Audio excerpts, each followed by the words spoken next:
Then they're fitting off of my knee. Talking out the side of your neck like you're insane. Cortisol levels to the roof, inflame. Kids these days so shameless. Selling out real friends for a paycheck. Mama didn't teach them no home training. Wanna be me so bad, but they failing. Step to the plate though, I'll take a challenger. I ain't scared of no low life scavenger. I should warn you though, if you haven't heard, I ain't no Colleen ukulele ballager. Shots been fired, wanna tell that, say it to my face though. Now behind my back, won't be long till you share it in the group chat. And when I call you up, you gonna backtrack. And you should've kept my name out your mouth. That's me though, how it all turned out. When you try to use my name for clout, keep on going, give you something you can talk about. Hello, everybody. How are you doing on this fine Tuesday, August 26th? It is 3:33 p.m. Eastern Time. Oh, man, we have a lot to get through today. We do have some breaking updates on the Emmanuel Haro case, that missing baby. He still remains missing, but his parents charged with murder, if you know, fill in the extra letter there. But they have court today. Now, they were supposed to go this morning at 8:30, and then there was some confusion. Are they actually going to have court today? Did they already have court? What's the deal with the charges? So they were arrested and picked up by, I believe, the San Bernardino Sheriff's Department. We do have a little bit of a jurisdictional issue, a little jurisdictional question going on because the incidents have occurred in different places. So, usually in a criminal setting, it's going to be like, what is the jurisdiction of where the actual crime took place? So, in a murder case, like where did the person or, the victim become unalive? Where did they become no longer living? And it's unclear. It's unclear exactly where that happened because why? Because they don't actually, or they haven't so far found the remains. So there was a little bit of back and forth this morning on whether or not there was going to even be charges filed at all. There was, the San Bernardino police, the sheriff's department. They were also working with the Riverside County Police Department. So there was a lot of back and forth. There was a lot of, we don't know what's going to be going on. So I do have some answers for y'all. Starting with the first thing first, let me pull this up. I was able to find some information. So as you can see here, and these times will be in Pacific time over there in California. So I'm on the East Coast. I am 3 hours ahead here. So as you can see here, 8:26, that's today's date, 1:30 p.m., which would be 4:30 p.m. Eastern time where I am. And you can see there the case number here, felony, the people, the state of California versus Rebecca Renee Haro. Okay. Felony in custody arraignment. And then right after her, you can see they have basically the same case number, except on Jake, his says -1 and hers, Rebecca says -2. Again, same thing here. 1:30 p.m. What is going to be happening? Arraignment in the Hall of Justice. This is Riverside County Hall of Justice, Department 61. So I did take it upon myself to look up whether or not that is going to be live streamed, and it is unclear. Hold on. It is unclear, and let me show you what I mean by that. So this is the riverside.courts.california.gov, or excuse me, riverside.courts.ca.gov. This is all public information. And speaking of public information, I do want to read this disclaimer or this warning here. Court live stream services agreement. Under California Rules of Court 1.150, no electronic recordings, audio capture, or rebroadcasting of the live streaming is allowed without the expressed written consent of the court. By clicking the button below, you agree that you will not record by any means or rebroadcast the live stream of any court proceeding. I understand the official record of the court is provided by the court reporter. Specific information regarding matters in which services of the official court reporters are normally available are posted in the court's website. So I am going to click I agree, but I'm going to do it off screen because I don't want them to be, actually Where is it? Riverside Hall of Justice. I don't want him to be live streaming. I do not want to break the rule. But the hearing is going to start in about an hour, about 52 minutes. And this is the courtroom right here, the Riverside Hall of Justice Department 61. That is where Jake and Rebecca Harrow are going to be arraigned in just about 1 hour. Now, I wanted to show y'all this um because I wanted to let you know if they shout out to Rabbit in the chat. Hello, Rabbit. Hit that like, hit that like. If they do start to live stream this, I have not asked the court their express written permit. I haven't asked for their express written permission to live stream or to broadcast it. So I will be following the warning and, I did click I agree and I will be logging off to watch it. Now, I don't know that this is going to be live streamed and from the court. However, let me pull this up here. It does appear as though okay, look, let me show y'all what has been filed here. Um, Look at all these media requests that were filed and granted here. So, what is this is the people versus Jake Mitchell Harrow. Now, I also have the complaint, one of the complaints, it may be the only complaint, it may be exactly the same. It's only 3 pages long. We will go through that before the hearing starts. And if the hearing is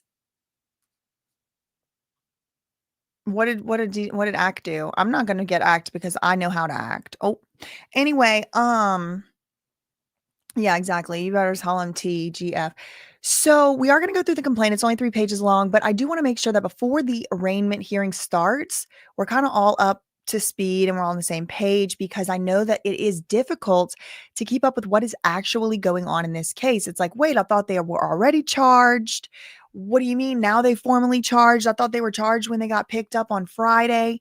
I mean, these are all good questions. These are confusing things. So I will do my best to try and get us all up to speed before that hearing starts in about 50 minutes. Um, so that being said, both of the parents were arrested on Friday. They were arrested by the police. I believe it was the San Bernardino, but I'm not exactly sure. It could have been a joint effort with some other departments. Maybe Riverside was involved. Must have been Riverside because that's where they ended up getting brought to jail. And so they have been, I believe, in jail waiting, um, awaiting, like, I guess, some type of bond hearing or whatever. Again, this is just like a broad overview. I'm just trying to get everybody up to speed. Like, generally, this isn't, I'm not like, obviously, I'm not like exactly up to speed exactly, but we're going to try to get there before the court hearing starts. So they got arrested on suspicion of murder, right? Unaliving 7-month-old baby Emmanuel Haro, who is their child. And the mom, now she's never changed her story, which is the baby was kidnapped out from under her while she was changing his diaper at the Big Five parking lot in Yucaipa, or whatever the name of the town is. Yeah, no, Heather, I mean, I could do, and I mean, the hours I have spent talking about court transparency and the lack thereof in this country. It's just truly, we could go there, girl. It's public, but not public. Yeah, I know. And this happens with a lot of courts. I mean, California, they had made live stream during COVID and stuff. They had made stuff to where you could live stream it or whatever. Then when people would rebroadcast it, they would copyright strike. They caught the California court copyright struck YouTube videos for playing things that were broadcast publicly from court. It is insane. It is insane. So this all that to say, let's see what we can get from this public filing here. This is the public record from the Superior Court of California, County of Riverside, the people of California, the state of California versus Jake Mitchell Harrow. And they appear to be co-defendants. So it's not only Jake Mitchell Harrow, but also Rebecca. He has the -1 on the case name and she has the -2. Okay, so here's the filings. Or excuse me, yeah, filings. The people of the state of California versus Jake Mitchell Harrow, felony complaint. The petitioner is the people of the state of California. The defendant is Jake Michael Harrow. What is he charged with? He is charged with 187A piece of the penal code, which is murmur, no degree. This is the malice aforethought is, I think, included here. And they're saying that this happened on August 5th. So I don't know if this is some type of typo because here it does also say false report of a crime to police, count 2. This is the other it is first degree murmur, felony. The penal code 187A, if you are wondering. Now, again, this does say 805 2025. Now, the incident originally occurred where they had called the police up at the whole big five thing. That apparently originally occurred on August 14th. So I don't know why this is saying August 5th right here. Really not sure what that's about, but I did want to point it out. And not only is the dad, Jacob, being charged with that, he's also being charged with making a false police report. False report of a crime to police count. This is the second count of his case. And this is Penal Code 148.5A. Okay, when are the hearings? Look, we're now at the hearings tab right here, and it says today at 1:30 p.m. So that is in about 45 minutes from right now. The judge on this case right now assigned is Gary Polk in Department 61. And that is why I have this open right here. This is Department 61. As you can see, it is not live streaming right now. So let's go back here. Not that. Okay. So while we wait on that, look at all the things that have been filed. Let's start at the bottom. This is the complaint, which we are going to read. It is only 3 pages. Really, it's only about 2 pages long, but we do get some more information there. And then a notice of case reassignment to this department. I don't know where it's being reassigned from. Maybe that had something to do with those jurisdictional issues. Maybe this is run of the mill. I really don't know. This is my first time following a case out of this county, to my memory, to my knowledge, my recollection. So let's see who has requested. And again, all of this was as of today. Which media outlets have requested to live broadcast? All right, let's see. Number 1, Los Angeles Times. Now, it does say that there was an order on media request to permit coverage submitted by Los Angeles Times. Now, it's hard to tell. It's ambiguous. It could go either way, but it does appear as though the court did allow it. But maybe not. I mean, I really don't know. There's a lot of orders and there's, there's quite a few because all of this had to have gotten filed today. All of it had to have been filed today. So what is it? Los Angeles Times.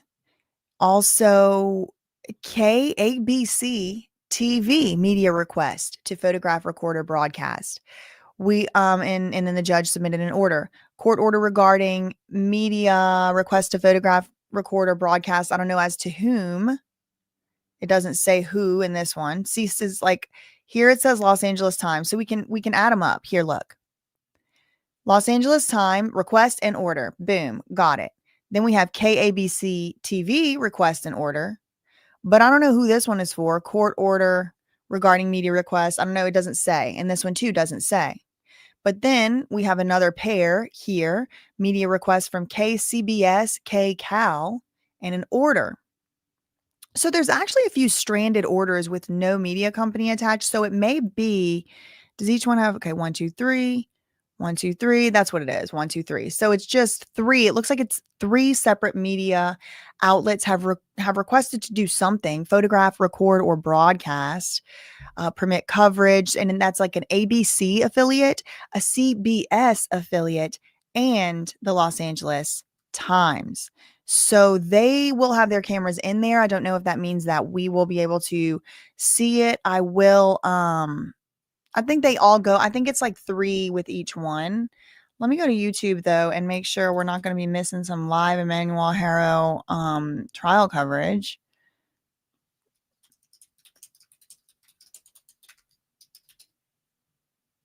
Nothing looks like it's live right now yet on YouTube. Doesn't look anything live right now. Okay, so let me pull up the complaint. The felony complaint, the government's complaint against this couple. Now, it is not very extensive. I will tell you that. It is very short, like I've mentioned a few times. Thank you so much, Heather Austin, for the $20 super sticker. Shout out to you. Thank you so much for that. Um, Here's the first page of the complaint. Now, I did just take a screenshot of this off Twitter. I tried to download these documents. I don't know if I'm doing it wrong, if I got the wrong. I don't know. It's just not working for me. I even tried like 3 different browsers. Maybe it's just not ready yet or something. But someone was able to get it, and shout out to, I think it was SF Investigates or something like that. He had posted this up. So that's where I got this from. It says cash bond recommended. Defendant won $1 million bond. Hello. Defendant 2, $1 million bond. It's the people of the state of California versus Jake Mitchell Haro and Rebecca Renee Haro. The undersigned, under penalty of perjury, so it's like the prosecutor signing this, declares, okay, so what is the prosecutor declaring? That the above named defendants, Jake and Rebecca Haro, committed a violation of Penal Code 187, Subdivision A, a felony, in that on or about August 5th through and including August 14th. Okay, everybody. So it's a little bit of a breaking news type of situation moment, because August 5th appears to be when the police have narrowed it down to the beginning of this supposed criminal, crime, whatever. Yes, Rabbit, totally agreed. We need a press conference. Totally. August 5th was the day of that family funeral. Which one?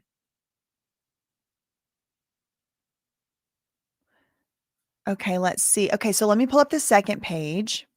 Oh, wait, no, I'm not finished reading it. Sorry, I got ahead of myself. Okay.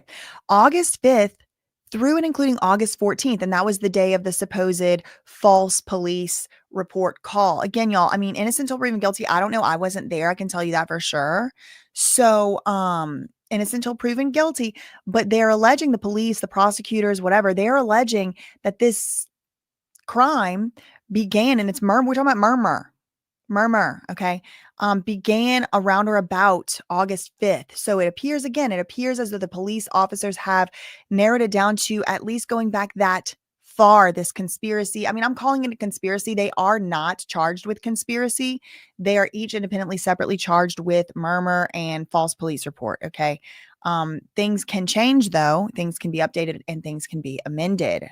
Okay, so it says, this happened in the county of Riverside in the state of California. The defendants did willfully and unlawfully murmur baby doe, that's Emmanuel Haro, a human being, okay? Willfully and unlawfully, all right? Willfully and unlawfully. So let me pull up page 2. That's where most, I would say, of the substance of the complaint is. Although we did get quite, something from that first page. So here's page 2.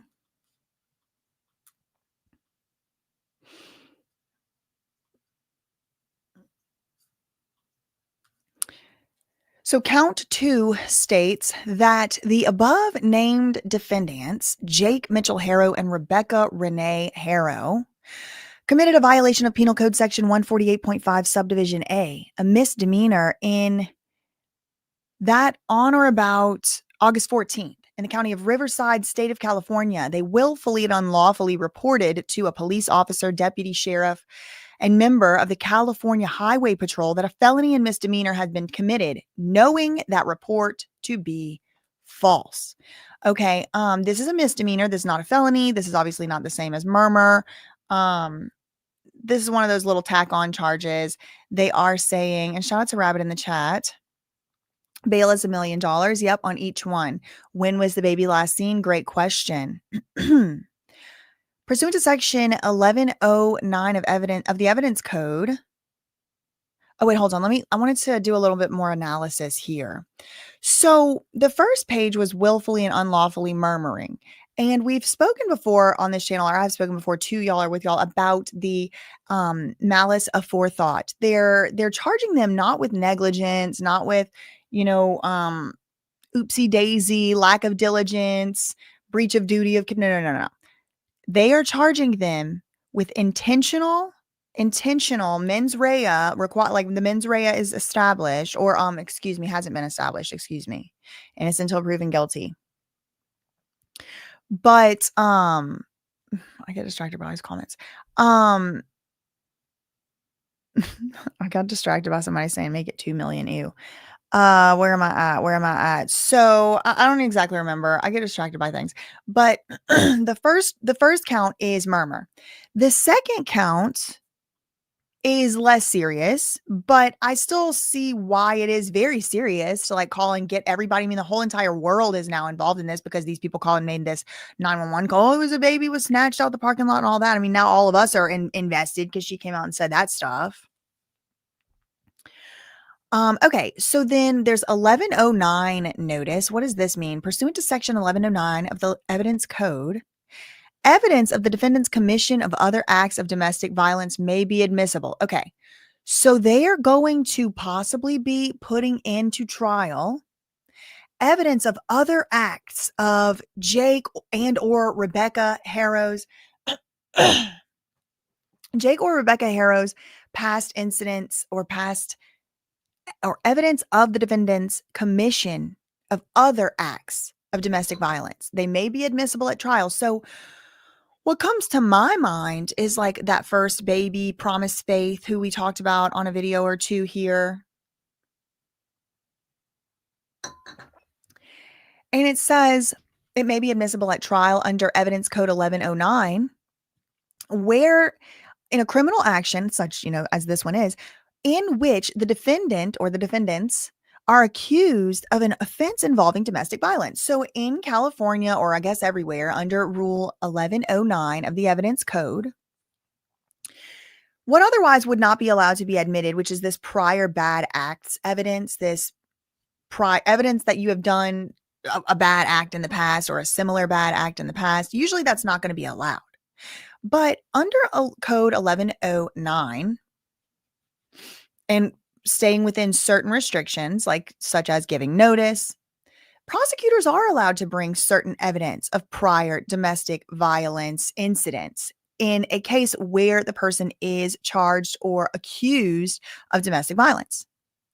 It says the people, meaning the people of the state of California, hereby give notice of the people's intent to admit evidence of prior acts of domestic violence pursuant to Evidence Code Section 1109. And again, what comes to my mind is Promise Faith, the previous, infant who was in Jake Harrow's care. He wasn't with Rebecca at the time. He was with his ex named Vanessa. So the state of California is like, look, here's your notice, buddy. We're definitely going to be bringing in prior evidence of prior bad acts of domestic violence. Now, could it be something else besides Promise Faith? Absolutely. Could be all kinds of stuff we've never heard or y'all have heard and I haven't heard. So this paragraph goes on. These incidents include the prior incidents described in the police report. Now, I haven't seen the police report. Also, the chronological report. I haven't seen that. And or tapes already provided. So again, let's read this together. Pursuant to this evidence code, evidence of the defendant's commission of other acts of domestic violence may be admissible in a trial where he's being criminally accused of domestic violence. We're now giving you notice to them and you and everybody in the court that the prosecutors are intending to admit evidence of prior bad acts of domestic violence under this code.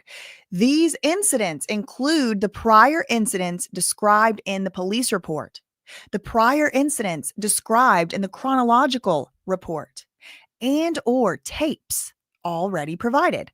Okay, and so this is the evidence, just so you know. Don't come around here, Jake Haro and or Rebecca Haro, and say you can't use that. Here's your notice. Also, other alleged incidents of abuse, which will be provided as they are obtained by the prosecution. Now, something else that was reported today in which you should know is that the Riverside prosecutors only just received this case report today. And so this is possibly why, originally this was supposedly set for like 8 or 8:30 this morning, but then it got moved to maybe 12 p.m. lunchtime or whatever, and then it got moved back again to 1:30. It could possibly be for that reason, that the prosecutors were just needed a moment to catch up on the file because remember, again, they were working with another department that was the San Bernardino Sheriff's Department. And then, of course, they were also looping in the highway patrol, which I believe is like the state troopers, basically, I think. Um Steelers Princess said she's extremely worried about this case being reportedly filed in the wrong county. Things like this is why a mistrial happens. I mean, you really do need to be very careful about jurisdiction and things like that, Steelers Princess. But I think in this case, um, it's not like mistrial inappropriate or anything. I think it's just because of truly technicalities. They do not know where exactly on which side of the close together, little border between these two jurisdictions where the baby actually was, the crime was committed. So I hear you though. I like to see a fair trial. I like to see a very straightforward, basic trial. I don't like all this funny business with jurisdictional issues. Okay. So then they move on to this okay. So let's wrap up this 1109 notice. So just to wrap that up, I think that possibly one of the reasons why the complaint here is very bare bones has to do with the fact that the Riverside Police Department, or excuse me, prosecutor, the district attorney in Riverside, just got the full case file today. And this is indicated. I base my opinion on this publicly available last sentence of the 1109 notice section in the complaint. This is page 2 of 3 of the complaint. The people of the state of California versus the Haro couple. It says these incidents of prior bad acts, these incidents of prior domestic abuse are described in the police report, the chronological report, and or the tapes already provided in this part right here, and other alleged incidents of abuse which will be provided as they are obtained by the prosecution. So look, Your Honor, we don't have everything right now. We got enough to tell you we're going to be charging with the murmur though and a false police report. Okay, so then they go on to the next section. It's called Marcy's Law, but it's spelled kind of interesting, Marsy, Marcy.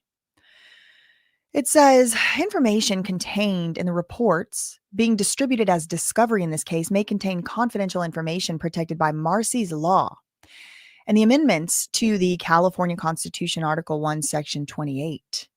Any victims in any above referenced charges is entitled to be free from intimidation, harassment, and abuse.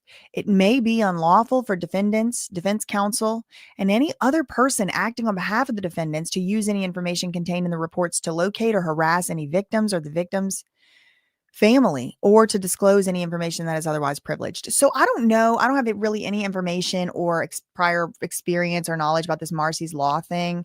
So I really can't speak any further to an analysis on that. From what I understand, the only victim here is Emmanuel Haro. And maybe this is like, some of their other family members are going to testify perhaps. And this is supposed to be making sure that they remain anonymous or something. I mean, really, it's just a shot in the dark. I have no idea without more information what this would be used for.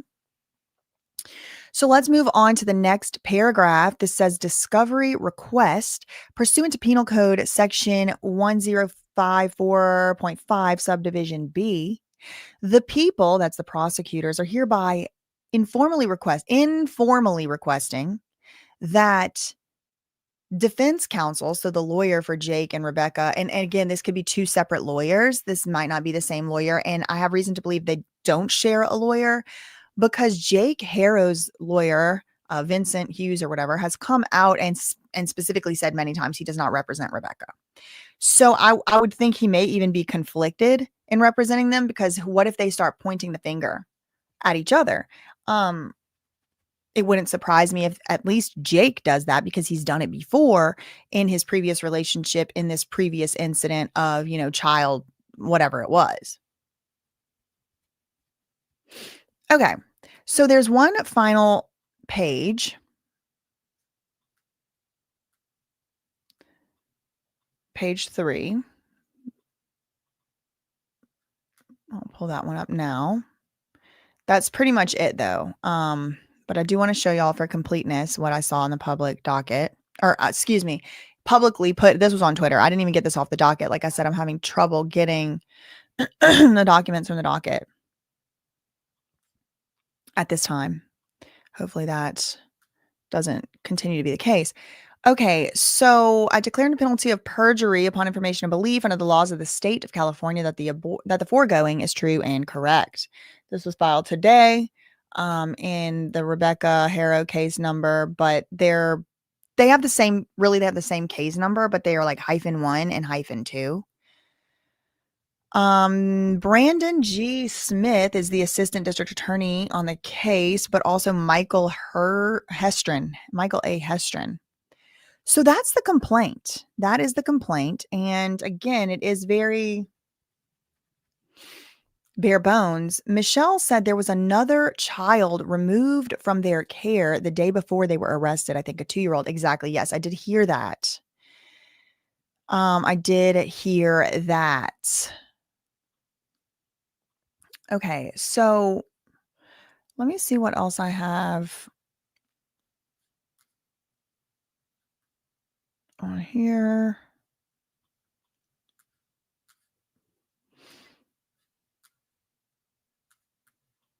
Let's see. Let's go to Twitter.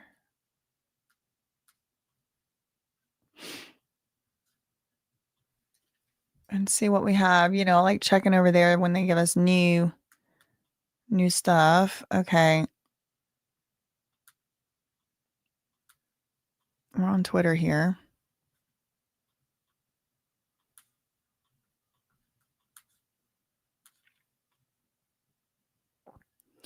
So I just organized it by latest. Let's just see. Running this. How is it doing? Okay, let's see. I'm just seeing, in case anybody on the scene here. Filed today. Jake Haro and Rebecca Haro are charged with unalive domestic violence and making serious false complaint. I didn't see the domestic violence charge. In the death of the baby, their arraignment is today, where they will be officially charged, and I'm sure that they are going to plead not guilty. I'd be very surprised if they're like, "Oh, yeah, plead guilty."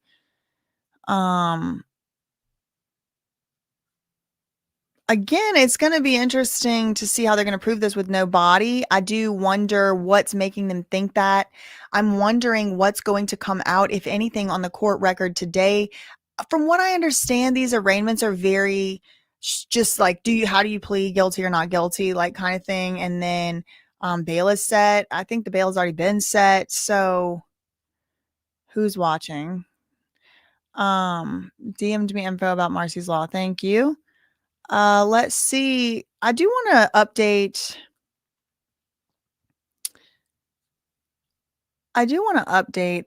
To see if anything else has been filed in the case. So let me do that.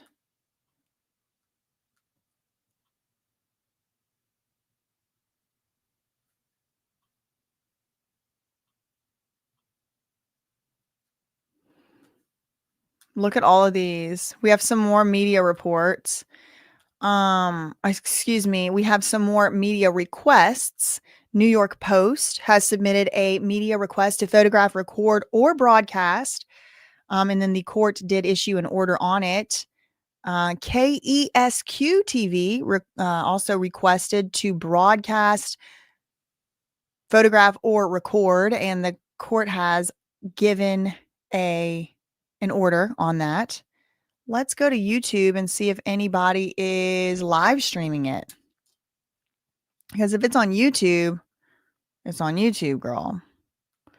Thanks so much for the $10 super chat, New Life Plan. Not me writing a work email that cites Marcy's Law as you read this. The simulation is real. Oh my gosh, please. Baby items were missing when they should be there. If the baby lived with them in the house, then is there a reason?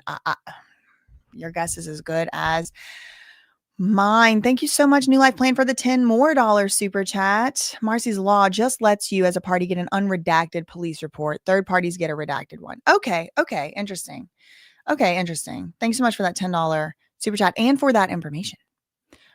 Let's see. Let me go back to this. I don't know if they're gonna live stream it to the public. Now, I do wanna remind y'all, if they do turn this, see it says offline, but if they turn that on and it starts live broadcasting, I am going to log off, at least temporarily, because I want to see it myself, what is said and everything like that. I can't imagine that the judge doesn't realize that this is going to be a case that is in the extreme public interest. Um, that's one. So let me do.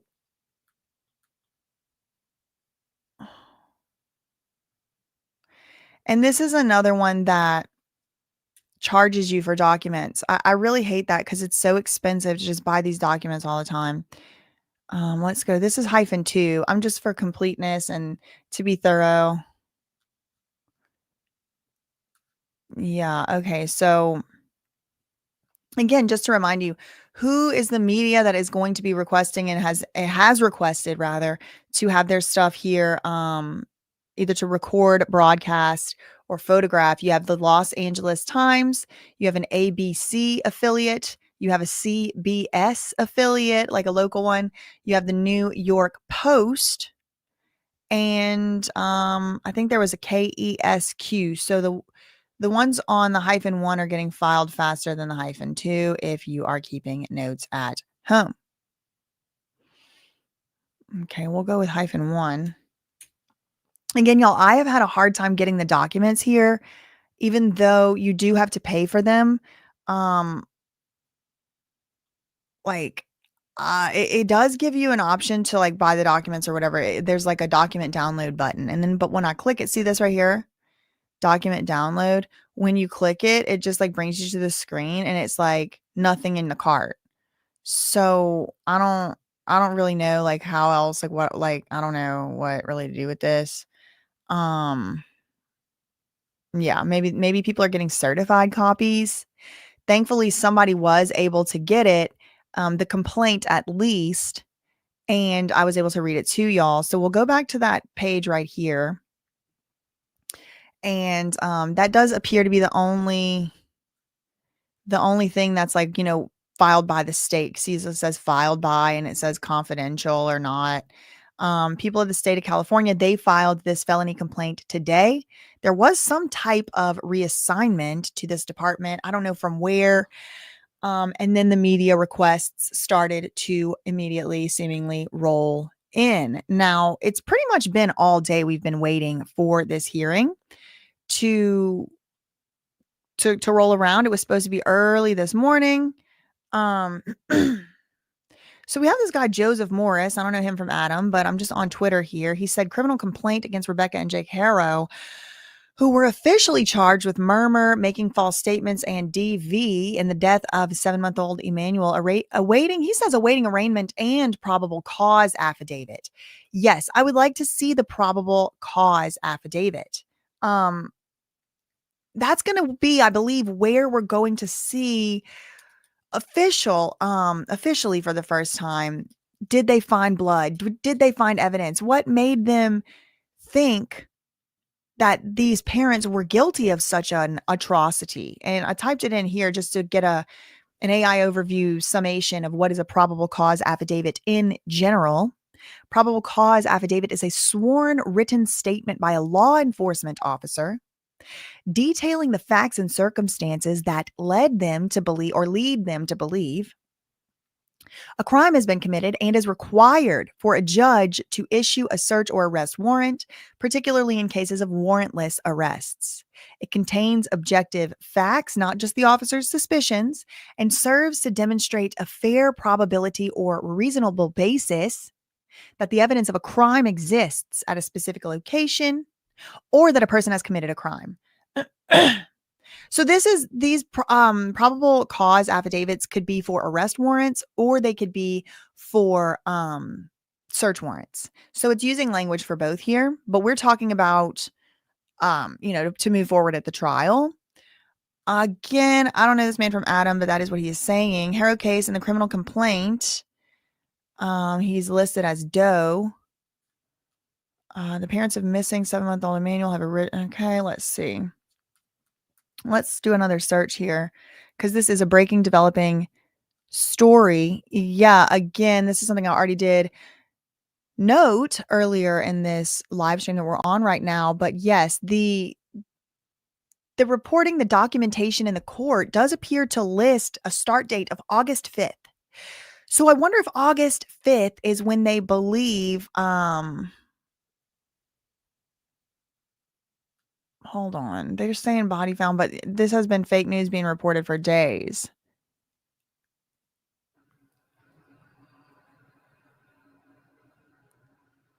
All right, we're back again. Someone's saying that he's, hold on. Let me see. Emmanuel.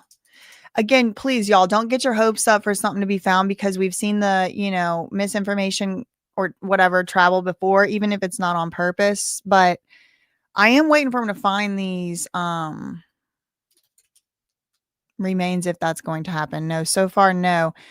But there was, yeah. So people are on Twitter. Again, could be fake news. Don't just if one random person says something, I wouldn't take it. Even if one pretty credible person says something, I would just wait for many other reports. Specifically, I personally like to wait until the actual sheriff's department says something, but that's going to start to be hard to do because that San Bernardino County sheriff is the one who's been updating us. And I don't think they're in charge of the case anymore. Let me see. Hold on. Riverside County Sheriff. Let's try that.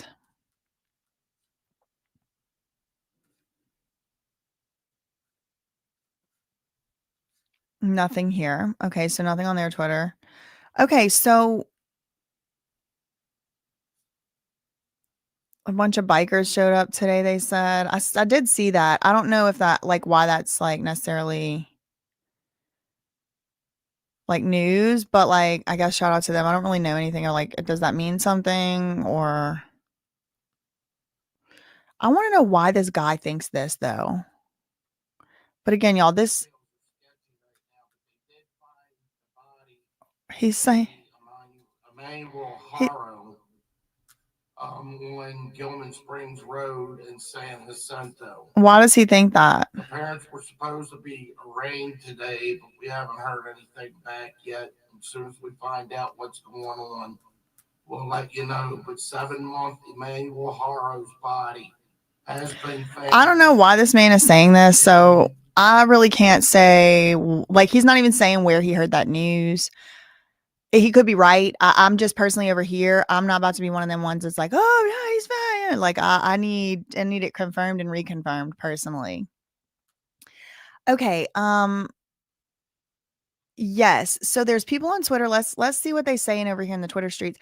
Terry said, am I correct in assuming they have been charged but not yet arraigned? I'm sure it's all over the news in the day room of the no-tell motel. I don't know what that means.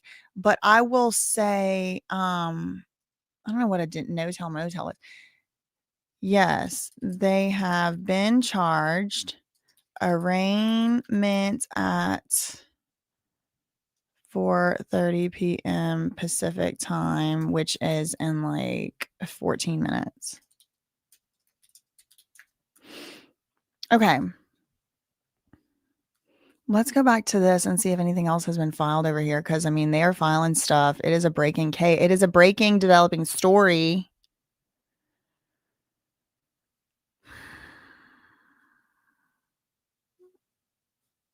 Okay. I'm glad it remembers the case number. So I don't have to remember it. That's nice. So again, if you're just joining, hi, hello, there will be two arraignments for Jake Haro and also Rebecca Haro in the Riverside Hall of Justice, Department 61. I do have some other things that oh wait, 1:30 Pacific time. Oh my God, I did the wrong time. See me. Hold on. Let me go back to Terry. Sorry, not 4:30. Hold on.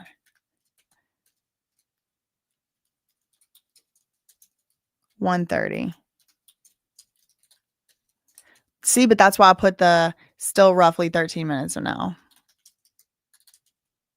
See, I put that because I usually can't really be doing too good at math. That's one of my areas of opportunity, girl. Okay, so back to what I was saying. This is today, 1:30 p.m. Pacific time. That is 4:30 p.m. Eastern time. Gary Polk is the judge, Department 61. We have many court requests and orders on whether or not people are going to be allowed to photograph. Let me see. Let me just keep trying this document download thing. I don't know. Like, I've tried several.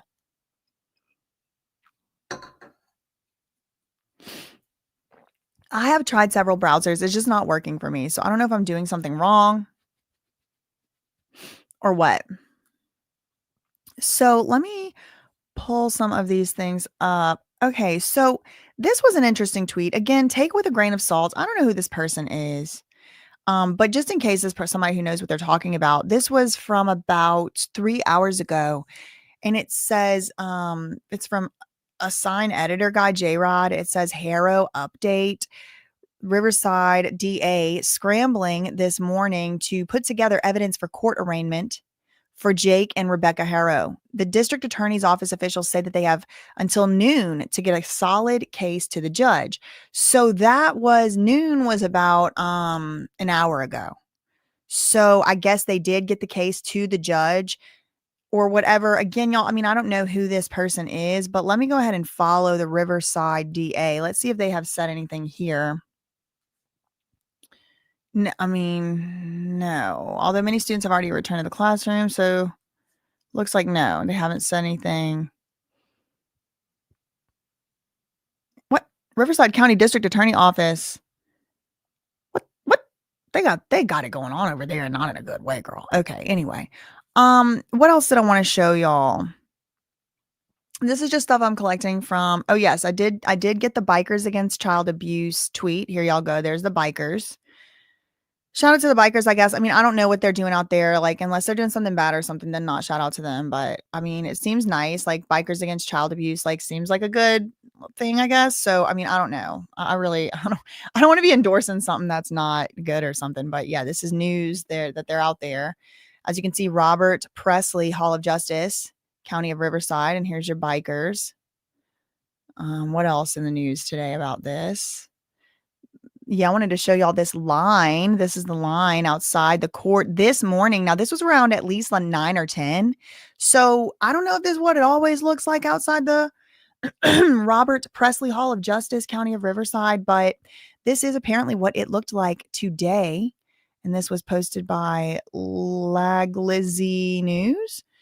In other news, Jake and Rebecca Haro are being arraigned this morning for the charges of malice murder of their 7-month-old.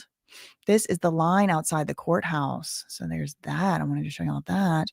Then there was this video. This is what they were saying earlier. Hold on, let me pause this here. No body, no case.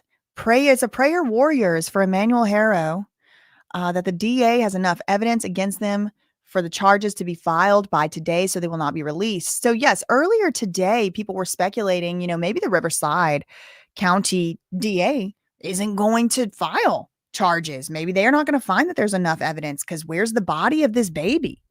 Now, we don't really know what the evidence is. I think that may be why that person was talking about probable cause affidavits. Amanda is awake said they obviously have enough that's solid if they have even narrowed down a date early August that Emmanuel passed. Exactly. That's what I'm thinking as well. Amanda, and on top of the fact that the charges now have actually officially been filed. So this was earlier. They were a little concerned about it. But it turns out that they did, press the charges or pursue the charges in Riverside. But I guess technically, they did have the option not to do so. Let's see what this guy was saying. is the proper place to file, or it could be that they're still working up the Okay, case. let me They have rewind. suspicions that haven't yet been filed, could be a result of the fact that the authorities aren't sure which county is the proper place to file, or it could be that they're still working up the case. They have suspicions, but do they have enough evidence to really support criminal charges? County District Attorney's Office tells me they received the case from the San Bernardino County Sheriff's Department today, and they are reviewing it to decide whether to file charges. Any charges must be filed by tomorrow morning, or the Haros will be released. So this was like this morning. This was posted. So I don't know when. See, it says 3:18 a.m. So it appears that maybe this was actually recorded yesterday. This is speculation. I really don't know. Again, I'm telling you what I'm basing my opinion off of in the public record. Like, for example, this 3:18 a.m., August 26th. So this was either yesterday or today, but that would indicate to me that the Riverside County prosecutors were kind of, down to the wire as to whether or not, they had to file the charges by today, or else Rebecca and what's his name, Jake, could possibly just walk free. People were like, they're going to walk free. Oh my God, I can't believe that's a possibility. And I guess technically it was a possibility, but it does appear that there's some evidence here that was strong enough to have them kept here. So just to update you, the local time over there where this is going on is 1:24 p.m. That's the Pacific time. And then 4:24 p.m. Eastern. That's where I am. Looking like, I don't know if they're going to, I don't know. Still, I don't know if they're going to live stream this. As of right now, it looks like no. It looks like no. Again, even if they did, I would log off. I would not live stream this because it is against the rules. I would log off and then log back on and talk about it afterward. As of right now, it looks like they're not going to live stream it. But I bet once the case is going, the hearing is going on, then there will be some updates. So we have some updates coming in from Court TV Twitter. Parents of the baby set to be arraigned this afternoon after being officially charged with his murder. Court TV's Matt Johnson is outside the California courthouse with the latest. What do you think? Block. I'm going to head into court right now. Okay, he's going to be in court. The parents of missing baby Let's Emmanuel hear. officially charged with murder. Happening a couple of minutes ago, I confirmed that they've been charged with murder and also filing a false report with authorities. So I'm here in front of the courthouse. This is in downtown Riverside. This is the Hall of Justice here. So there's the Hall of Justice. You can see already there is a lot of news media from Southern California going to be covering the case. Kind of wraps around the block. I'm going to head into court right now as well. We're going to have updates throughout the day. They're scheduled to be arraigned at 1:30 local time. 5 minutes from now. Okay, so he did say he's going to have updates throughout the day. So I want to follow this guy from Court TV. Let's see, Matt Johnson News. We follow him. Let's see if he's posted any more updates. 1 hour ago he did, then 2 hours ago. Mugshots. Okay, missing baby. So he went to the search site. Okay, interesting. So I want to follow him for sure. He's there on scene. And also filing a false police report. They are set. This was an hour ago. So we have some breaking news. Jake and Rebecca Haro officially charged with murder and also filing a false police report. They are set to be in this courthouse here behind me. I'm in downtown Riverside. This is the Riverside Hall of Justice. I'm heading inside. We'll keep you updated throughout the day. Okay, wait, where are we? So we have some breaking news. Jake and Rebecca Haro officially charged. So there's that. That's interesting. Okay. And I do have that live stream other one up over here, but again, it just says it's currently offline. Again, I am not going to live stream that from this channel. At the very first moment that I hear something coming off from over there, I would never show it or anything like that. I would log off. So, because it's against the rules. So let's look and see if anything else has been filed here. This is a developing story. This is, kind of like a breaking news, a story. We are only 3 minutes away from the scheduled arraignment hearing time. Nope. Still the most recent thing was this KESQ TV. So just to run through one more time, or at least another time, Los Angeles Times has requested to broadcast. They may be in there. There's an ABC affiliate, a CBS affiliate, New York Post, and a station called KESQ TV. So let me go.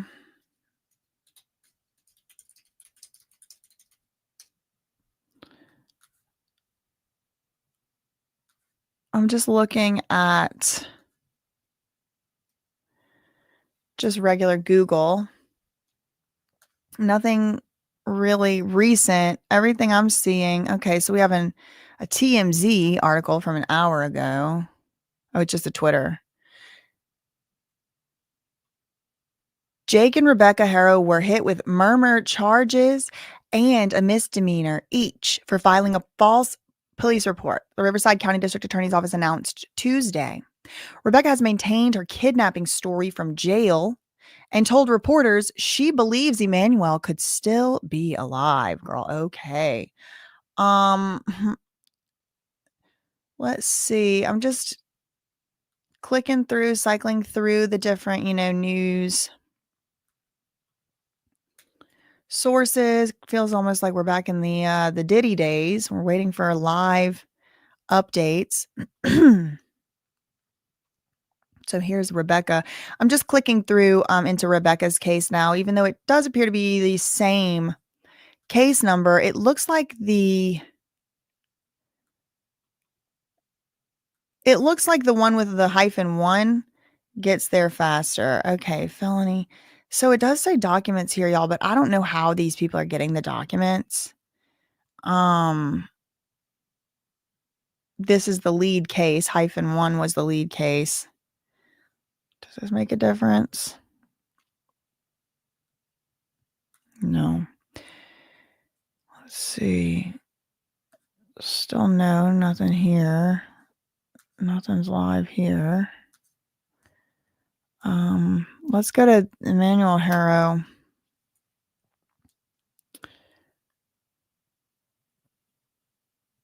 Emmanuel Haro's mom addresses rumor she staked out store to stage abduction.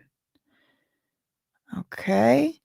Missing Emmanuel Haro's mom forced to address rumors she staked out the store so she could stage 7-month-old's abduction. She defended her husband as a good dad.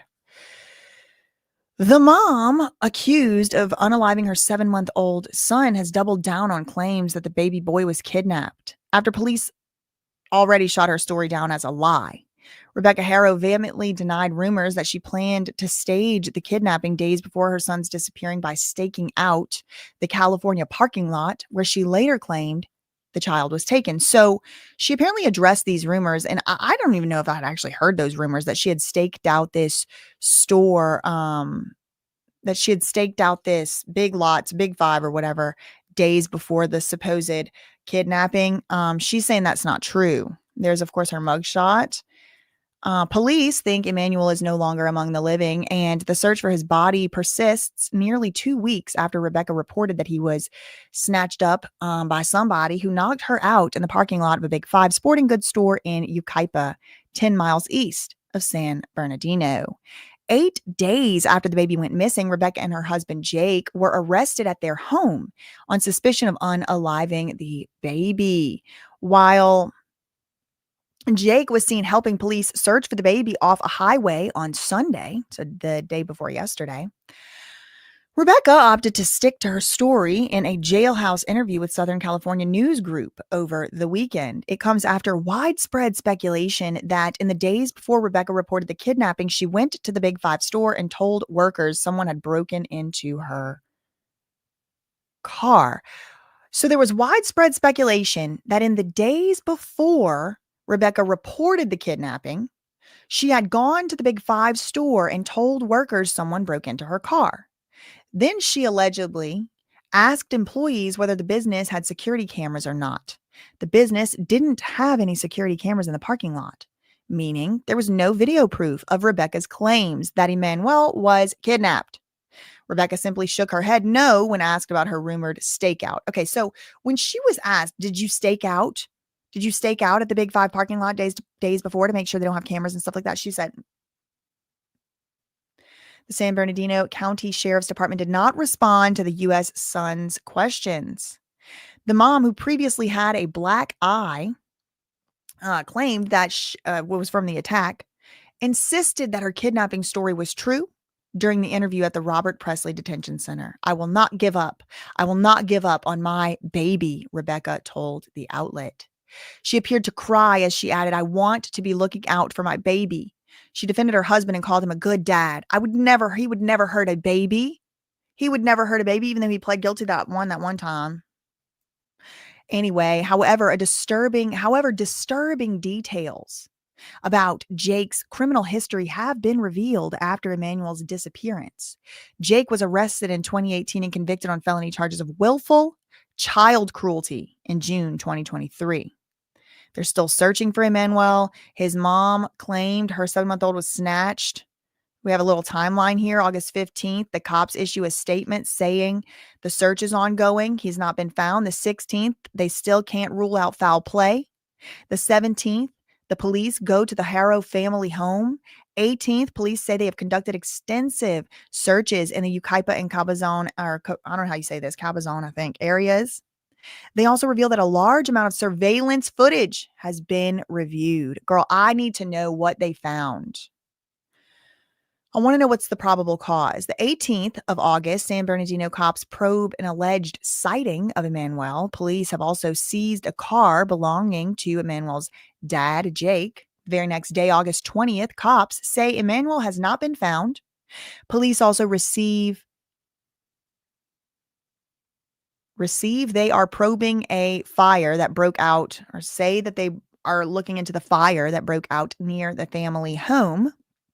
The very next day, August 21st, 1 week since Emmanuel was reported missing, cops search a home in the Cottonwood Avenue area. I did not know this, so I'm glad I learned that. Cottonwood Avenue area, they searched a home. The very next day, August 22nd, Jake and Rebecca are arrested and charged with murder. Police continue to search for little Emmanuel. August 24th, Jake, this is Sunday, 2 days ago, wearing a prison uniform or overalls, joined cops as they searched an area near the 60 freeway in Moreno Valley. Emmanuel still hasn't been found.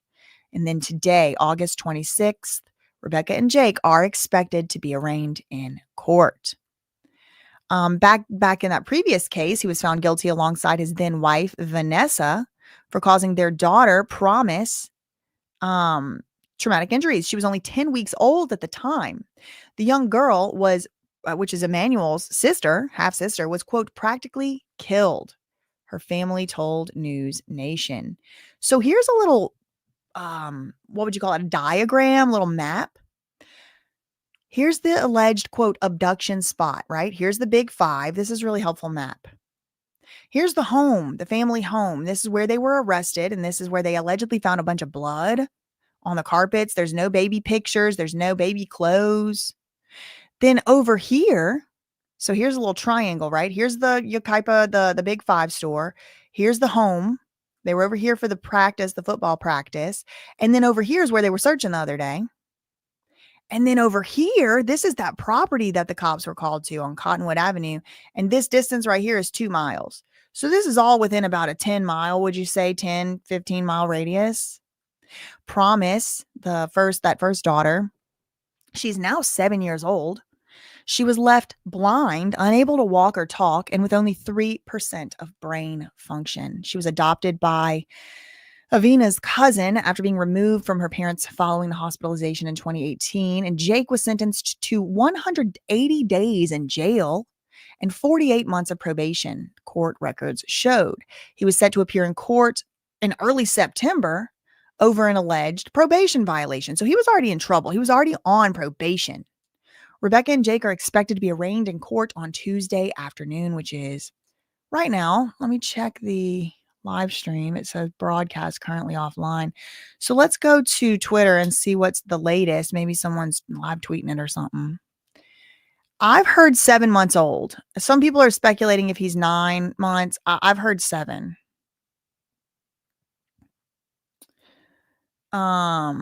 Heather said, I don't understand why they gave Jake Haro a bond.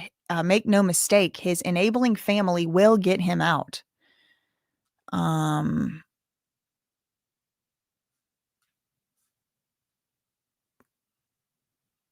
Still haven't seen anything come up here, so we're just waiting. It doesn't appear that the case is being live streamed. I think that is strange. Considering the immense public interest in the case, but I guess that means I'm gonna stay on here unless they do start live streaming it.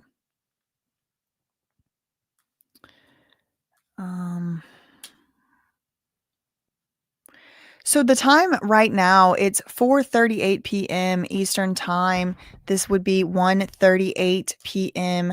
Pacific time, where the court was scheduled to start about 8 minutes ago. Does anyone else think it's possible Emmanuel's been gone for 2 months? I don't know. I guess anything's possible. We definitely need a press conference. Let me go to YouTube and see if anybody's doing anything live outside the courthouse, maybe.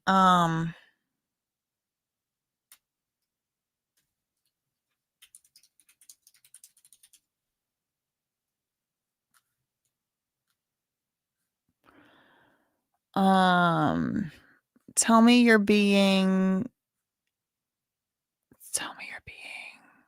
suppressed without telling me, girl. You gotta scroll and scroll and scroll to find my stuff. Okay. Let me look on Google. So what I expect from this arraignment is they're going to plead not guilty. I mean, that's what I expect. We have a CNN article updated 56 minutes ago. So let's read that. Parents of missing 7-month-old California boy are charged with murder. This is by the Associated Press. Riverside, California. The parents of a missing 7-month-old baby boy in Southern California have been charged with murder. The Riverside County District Attorney's Office charged Jake Haro and his wife in the death of their son, according to court papers filed Tuesday. They're also charged with filing a false police report, which is a misdemeanor. The Haros were scheduled to be arraigned later Tuesday. It wasn't immediately known whether they had lawyers. The boy hasn't been found. Authorities say they believe he is no longer among the living. The couple was arrested Friday, little more than a week after Rebecca told authorities she was changing her son's diaper outside a store in San Bernardino County community of Yucaipa, where she was assaulted and left unconscious. She told deputies that when she woke up, her son was gone. Authorities said they later confronted Rebecca about, quote, inconsistencies in her account, and she refused to cooperate. They searched the family's home in Riverside County. That's the Cabazon.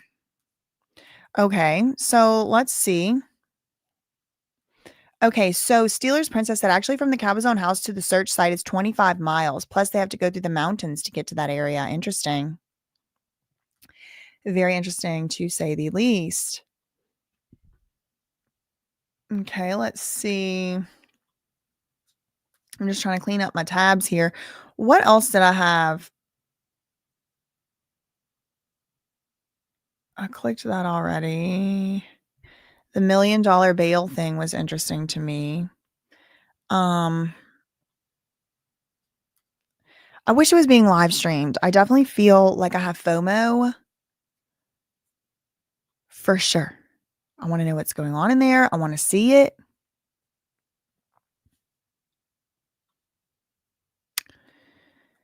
Okay, let's go here.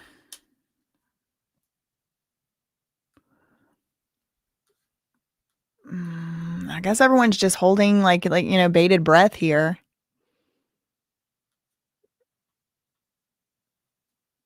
Let's see. Okay, what amount? I know, it's interesting, isn't it? The public deserves to what did you say? See this hearing. I kind of agree. I'd have to say I agree.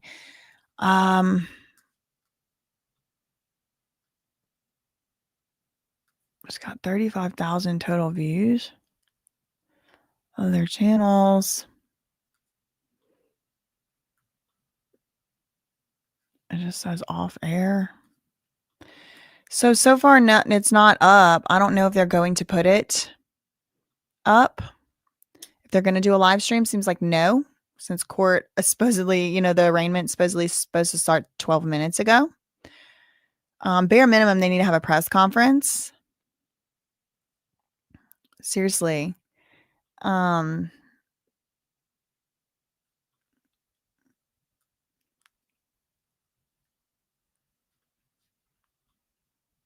So let's see. Emmanuel. I just typed in like Emmanuel Haro live coverage, but like really nobody is covering it. Like live tweeting anyway. Let's see. Emmanuel Haro live. Maybe that'll. Nope. Ah. So, I mean, I'm sure we're going to be getting some updates. It's just one of those things where like when you're actually live.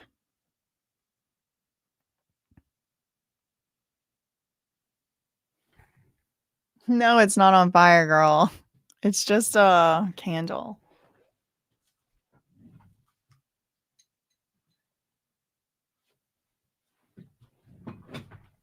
It was like reflecting off that shiny thing. Maybe that's what you saw. FOMO Largo, they said. No, it's not on fire, girl. So it said the baby Emmanuel had longer in life in utero than on the outside. Oh my God, that's serious. Oh my God. Jake tried to blame his ex on Caroline Promise. Right.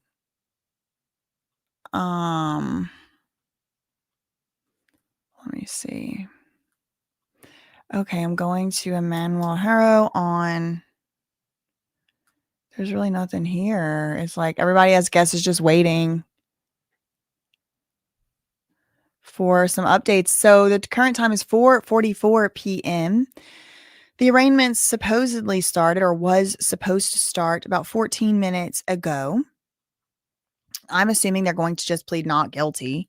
The court does not appear to be being live streamed, even though they do have live streaming capabilities. We do have a few media outlets who did manage to get, it looks like they managed to get orders to live stream this, or to take pictures of the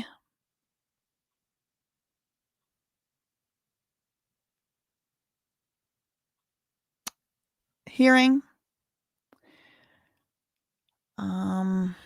So yeah, we're just waiting to hear any information about baby Emmanuel. There was supposed to be the indictment right now. Now, this indictment was also pushed off, I believe, a few times already today. It was supposed to be at 8.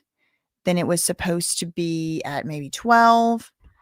So we're just waiting to see what is, going to be done. I'm sure they're going to plead not guilty.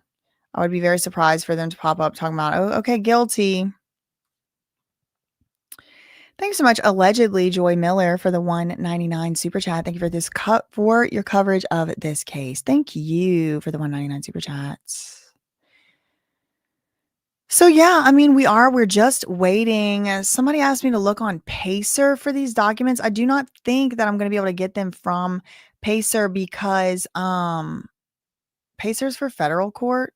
I mean, I can try, but I don't think that's how it works. I can try. Let's see.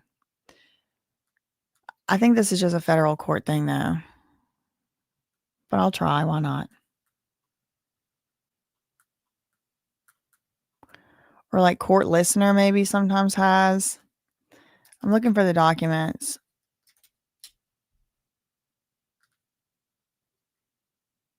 Because I wasn't able to.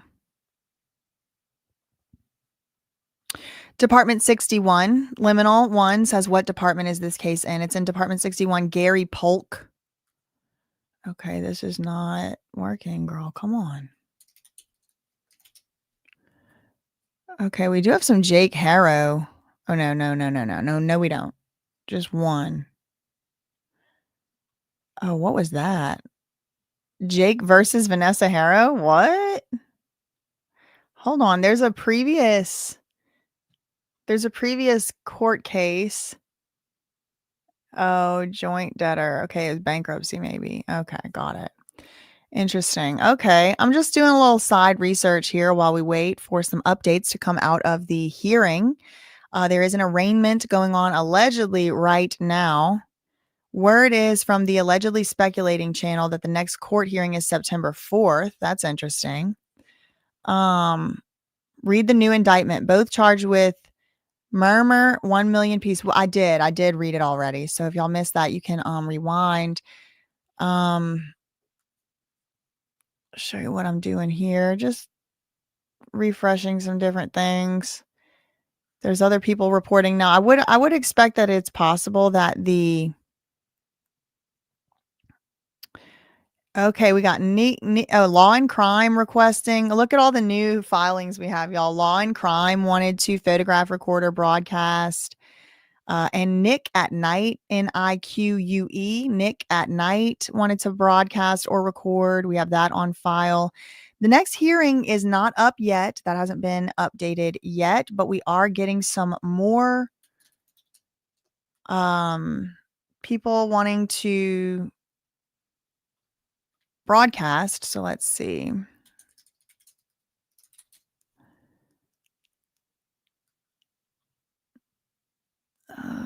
Upload time. Let's see. Live.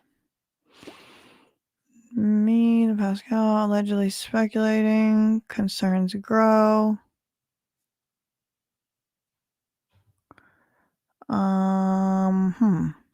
So Law and Crime did get permission to be, I guess, in there, or they asked for permission on if they got it or not. Was another department reassigned this case? I think if they were, they should just make it a public hearing. I mean, it is a public hearing, so everybody be aware. This is a public hearing, but I think they just have a rule about like redistributing their live stream, which I personally, my personal opinion, you should be able to live stream something that's already live like this. But I'm not in charge and I try to follow the rules because I'm not trying to get in trouble. So I do hear y'all though about, the issue. And I'm looking here at all of them do say online. So, no recordings allowed, which I would not do, but it is not currently actually live broadcasting. So let's go here. Let's Emmanuel Haro. There's got to be something coming in from Twitter soon.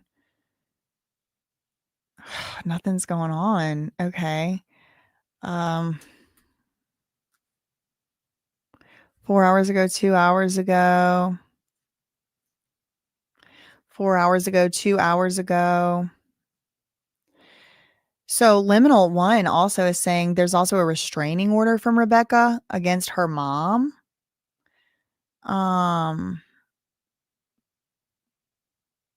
Hearing possibly is in Department 53. Okay, let me check that out. Possibly in Department 53. Let me check that out. Nope. Live broadcast currently offline as well. Yeah. So it does. This is 61. This is 53. They all do appear to be offline. 12 views here. But look how many people. 12 total views there. But this 63 one, oh, it was 61. Yeah, it has like 35,000. I don't know what those different numbers are. So, yeah, I mean, whoever's Nick at Night, Court TV has now asked for permission to record or broadcast or photograph. And see, all of this is so silly because you really shouldn't have to ask. I really don't think you should. But that being said, I am going to follow the court rules. I do think it is very silly. There's live press. Which channel? I am. Only thing I see is JLR Investigates, The Pascal Show, and me, and allegedly speculating. and Fatal Files with L. These are the only people live streaming that I see. Let's go back to Twitter, see if we have any more updates. Courts take forever. The line was long. I don't know what's up with that restraining order. Yeah, the line was long. I don't even know what's going on in there. Bond set at $1 million for Rebecca and Jake. That's not news. Next court hearing is September 4th, they're saying. Attorney files motion. Jake and Rebecca request bail and permission to live together. I don't know if that's true. I'm not in there. I'm just reading from off of Twitter. We are starting to get some movement from Twitter. So let's see if we can update here and see if anything's been filed, at least shown to be filed on this record. The arraignment supposedly started about 23 minutes ago. I was not able to live stream it, as y'all saw, as you witnessed. It was not live streamed, it appears. Again. So let's see. We're refreshing here to see if there is any update. Girl is taking its time. On the Tira was detained. Crystal said the hearing is over. I don't know if that's true. I don't know. I wasn't there. Why do they need to ask for permission to live together? That's a good question. So we have just a lot of media requests. Law and Crime Network, Nick at Night, Court TV, KTLA, KMIR TV, which is NBC Palm Springs. Okay, now breaking news. We do have some information here. They're actually going to have another arraignment, same department, Department 61, September 4th, 2025. Okay, so September 4th, this is in about, I don't know, a little over a week. They do have another case. So I don't know where they arraigned. Looks like ABC 7 might have an update. Thank you. Let me go check that out.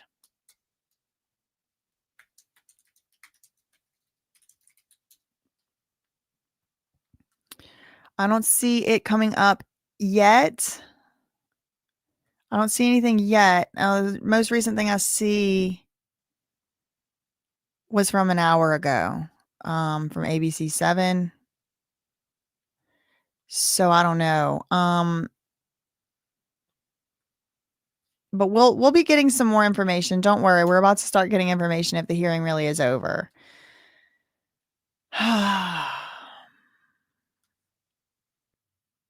Okay. Whoa. Days after the missing 7-month-old. Okay. So this is from Arizona Intel, hashtag California breaking. Emmanuel Haro parents held on $1 million bond for murmur. Both are represented by a new lawyer. Jake dumped by the old lawyer. TikTok news reporter on the Tira detained for comments toward Rebecca and Jake. Girl, he was detained. Let me look it up. On the Tira detained. That is why I say, y'all, I don't go to these meetings. I don't encourage anybody to go because it can go real life real fast. What is this? Waffles, San Bernardino, Los Angeles, San Bernardino, Riverside. What is this? What are these things? I don't know what this is. One creator got an interview with someone who was inside the courtroom. Interesting. Thanks for looking into this. What did he say that would get him detained? I don't know. And I'm not going to be taken up for him just yet either because I don't know what was said. Oh, he just simply said, hola, they're saying you'll have to look at local news for an update. I don't know how to look at local news other than just typing in like Emmanuel Haro. I don't know. I need like some more specifics. 2 minutes ago, 2 hours ago. So nothing is coming. I don't see anything yet. Let's go back here. So apparently they dumped the old lawyer. Let's see if I can see that being true. If his lawyer is on here. Booking number, citation number. It doesn't say who his lawyer is, I don't believe. These are the charges. Again, this has very recently been updated. 8:30 a.m. in Department 61. That is going to be 11:30 a.m. Eastern time. Okay, so look, we got some more media requests. The press enterprise. I would love to see these documents. Love to see it. $1 million bond each for Rebecca and Jake Haro, which was already, we already did talk about this. Okay, Nancy Leo, thank you. Nancy said, update, arraignment of Jake and Rebecca Haro continued. Okay, update, breaking news update, everybody. They were not arraigned. They were not arraigned. The arraignment was pushed off to September 4th at 8:30 Pacific time. Apparently, they got a new lawyer. Rebecca Haro continued to September 4th. They are represented by public defenders. Rebecca was in a blue inmate jumpsuit, and Jake was wearing a red jumpsuit. Neither spoke. Proceeding lasted just a few minutes. Pool video should be out soon. Okay, so there's going to be video put out soon by who? Nancy Liu, News Nation. All right. I meant prompted, not printed. Okay, so she said neither of them were prompted to speak. Okay, that is helpful. That is useful. Okay, so just again, guys, if you just got here, if you weren't paying attention, we have an update 9 minutes ago from someone who appears to have been inside the courtroom. This is from News Nation's Nancy Liu. Arraignment has been continued. They were not arraigned. They did not plead guilty or not guilty. It does not appear to have happened yet. They are represented by public defenders. The other lawyer is no longer representing him. They are represented by public defenders. Okay, 2 big pieces of information, 2 big breaking news updates. That lawyer, Vincent whoever, is no longer representing Jake. They are now both represented by public defenders. And the way that this is written, it appears that they are represented by separate public defenders. Rebecca was wearing her inmate jumpsuit blue in color. Jake's was red. Neither of them spoke. The proceeding lasted just a few minutes, and the pool video should be out soon, whatever that means. Yes, agreed. Amanda is awake. This is a great point, and that's why I always say I don't want to be looped in and lumped in with just any and everybody that's a content creator. And it's possible that he does nothing wrong. He is innocent until proven guilty, just like anyone else. I wasn't there. I don't know. I just found out about it right now on my live stream. Okay. So I don't know if he was detained, why he was detained. I do see that there are reports coming into my live stream that people have said that one of the content creators who's been on the ground has been detained. I do not know if that is true or not. People are saying it's because he was talking to Rebecca and Jake, perhaps saying hola. I'm really not sure. But I do want to say, if anything untoward happened, I obviously don't endorse that. I don't encourage that. And it does make us all kind of look pretty bad. Okay, let me go back to the court website and these most recent filings. Again, all of these filings are from today. Okay, every single one of these filings is from today. All of it. The minute order. Oh, I want that. I want the minute order. In custody arraignment, felony arraignment, notice of case reassignment. To which department, I do not know. Media request from Los Angeles Times, ABC, KCBS, New York Post, KESQ TV, Law and Crime Network, Nick at Night, Court TV, KTLA, KMIR TV, NBC Palm Springs, and finally, the Press Enterprise. Okay. But we have another new filing. Look at all these filings are all from today. Okay. So it's really getting on and, as they say, popping. Okay, so minute order, felony in custody arraignment is also out. Again, y'all, I don't know how to get these freaking documents. If somebody could help me out with that, that'd be very helpful. I would appreciate it. I do not know how to get these documents. I've tried several browsers and I do not know how to do so. And I will keep trying, but obviously I can't really do it at the moment. Okay, so we're on Twitter again. Temu filed bankruptcy. That's true. That first lawyer, Tony said, that first lawyer was in it just for publicity, I believe, but it was probably too much. Interesting. Bond set for $1 million, which we did know. I guess we get a new picture of Emmanuel. I haven't seen that one. Let's go to YouTube and see if the video is out soon. Or out yet, I should say. I gotta sneeze. Okay, wait, let's see. Ictamel is on is Oh, you remember that one people used to battle? All right, I accept your apology. Ooh. let's see. This is Ictamel. Don't tell me to unmute because I'll keep it mute. So Since what's he's sick, so this just went live. You, Jordan, I like him. He's funny. So I don't okay, so that's not. Let's see. Emmanuel Haro, I'm gonna go press conference. Okay, wait, hold on. Oh, she's at Jake Harp. Nope, that's not it either. Okay, let's see.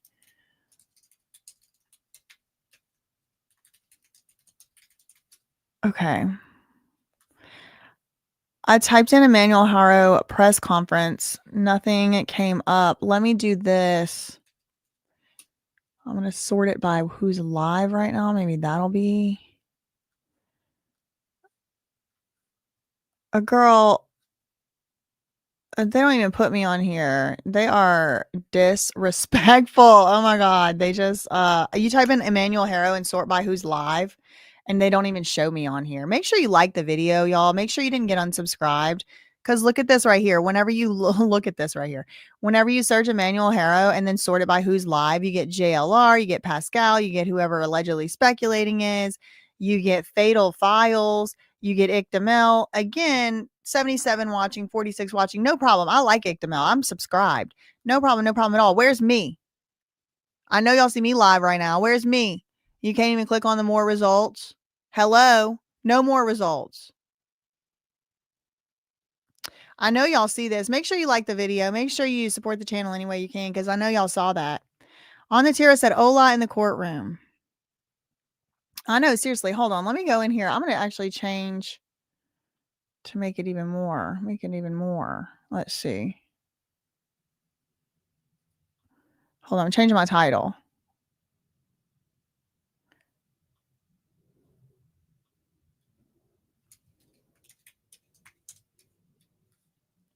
All right. I changed my title. Maybe that'll do something. Probably not. Okay. So make sure you like the video if this is helpful. As y'all can see, I am always constantly fighting an uphill battle. It's never easy in these YouTube streets for me. Nothing has ever been easy in my life. So I don't know why it would be easy for me here. But yeah, anyway, so I guess they got to do what they can to keep down God's favorite. Okay, now they put it. Now somebody got in touch with somebody at corporate or some girl, because there they go. Anyway, so no, it's not because I am myself and Google knows. That was a good try, though. That was a really cute and good try.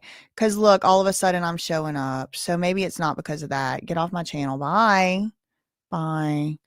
I'm subscribed to you and didn't even pop up. That's what I'm saying, y'all. I know it's hard in the courtroom, somebody said, but you do have to respect. Again, like I told y'all, it definitely was showing earlier, and it definitely was showing now. So why was it not showing just a moment ago? I don't think that theory really adds up. On the tier was arrested because he said "Ola" in the courtroom, so he can't say "Ola," I guess. Kimberlina said she had to look up my channel.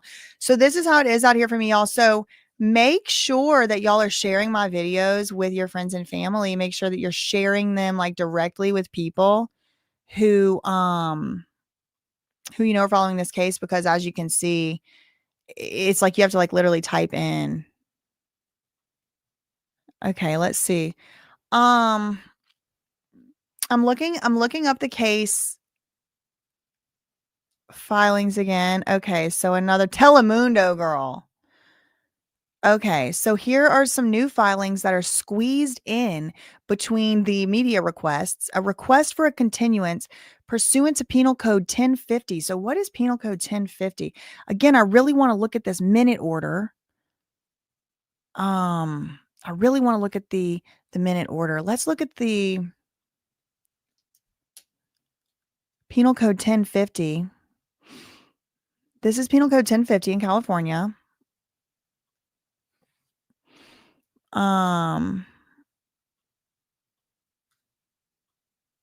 refers to the California Penal Code Section 1050, which governs the process for postponing court dates by filing a written motion to continue for criminal proceedings. Okay, so nice. Okay, cool. So that's fine. And Telemundo, NBC4 and Telemundo 52 wanted to cover the case as well. Okay, so let's check out -2 just in case some different stuff is getting filed in Rebecca's. I really don't think it is, but I just want to try. I'll give it a try.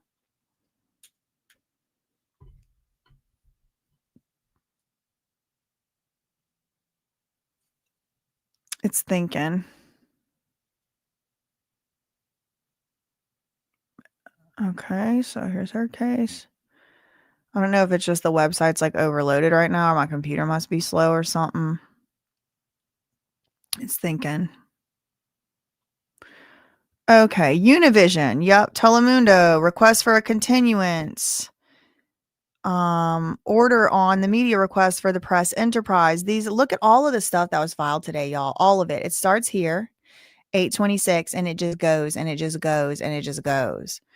Univision Palm Springs also wanted to cover this case, y'all. This is crazy. A continuance was requested as well.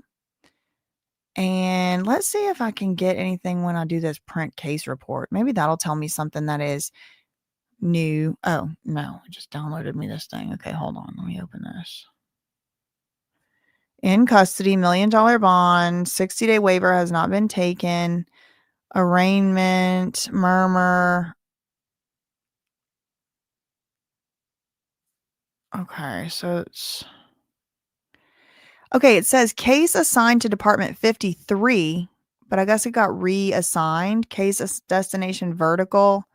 So it was originally assigned to Department 53, and then it got reassigned to 61.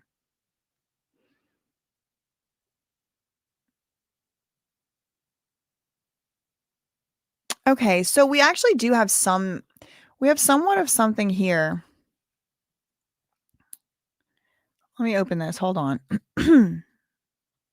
I want to show y'all something because we do have some new information when I downloaded the information like that way. So let me pull it up. New information on this thing.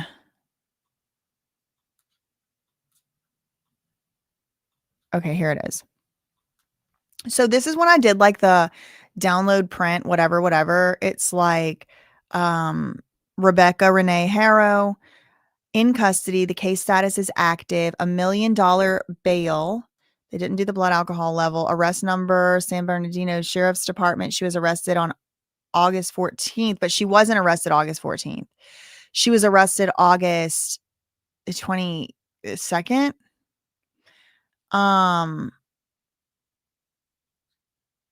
Okay, so the arraignment has been rescheduled, has been pushed off. So they have not been arraigned, just so y'all know. It has been pushed off to Department 61 on September 4th.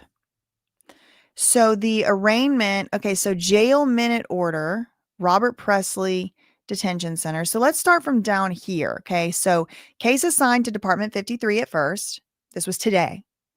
Then the felony complaint was filed again today. The case was then reassigned to Department 61. This is Judge Gary Polk. Media requests start to come in. Media requests, law and crime, orders, media requests. Okay. Then you get this request for continuance. This was Jake and Rebecca's lawyers. Their public defenders have asked for continuances. Media requests from Univision, Palm Springs, media requests. And then this is right here what I wanted to show y'all. So there was a felony in custody arraignment at 1:30 in Department 61. The Honorable Gary Polk was the judge, and C. Yorba was the courtroom assistant. We also had D. Rodriguez as the court reporter. I would love to get my hands on that transcript. Now there were appearances. Okay, so breaking news, we do get a little more information who appeared. What were the appearances? First of all, the people of the state of California were represented by the Deputy District Attorney Brandon Gene Smith. Defendant is represented by, okay, Interesting. Brian George Cosgrove. Okay, breaking news. Defendant in this case is who? Rebecca. This is Rebecca's trial like summary report, whatever. Her lawyer's name is Brandon. Excuse me. No. Excuse me. The people is Brandon Jean Smith. Rebecca's lawyer is Brian George Cosgrove. Okay, that's her lawyer, Brian George Cosgrove. Let me just set up my little paper here. And again, this is $1 million bond. There's $1 million. Okay. And Jake's is the same. It's like pretty much identical. So this is her lawyer. We got Brian George Cosgrove, who is a public defender. Okay. Public defender. That means he is free for her or reduced price, most likely free. $1 million bond. In custody, San Bernardino County Sheriff's Department arrested her. Murmur, false report of a crime to the police, and defendant is present. So this is Rebecca. Public defender is appointed. Arraignment is set for September 4th at 8:30 a.m. in Department 61. Defendant ordered to return on any and all future hearing dates. Bail is set in the amount of $1 million. Defendant remains remanded in the custody of the Riverside Sheriff. Minute order printed to Robert Presley Detention Center. Okay, so we do need to see that minute order. Kira said Jake confessed. We don't know exactly what he confessed, but he is assisting the investigation with the search, though. Actually, Kira, I mean, it does appear that that could be the case, but we actually don't know for sure if that's true. We heard that it was the case that he confessed, but I don't know if that's true. And also don't know that it's true he was assisting the police in searching, because all they said was he was there. Thanks so much to New Life Plan for the $10 super chat. Am I naive in asking why you aren't listed? I could be a glitch, girl. Who knows? Let me go back to, the breaking news of sorts, see what's anything's been popped off since last time we looked. Let's check out the Twitter.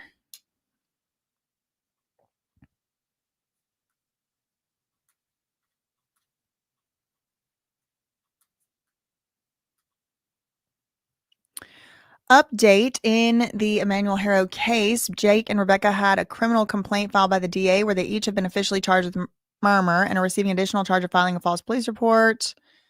Okay, we already knew this. Okay. Thanks so much to Diddy Docket for sharing. Oh, wait, what's this? Live courthouse. Emmanuel Haro chaos on the tier of drama. Let's see. Is this really the latest?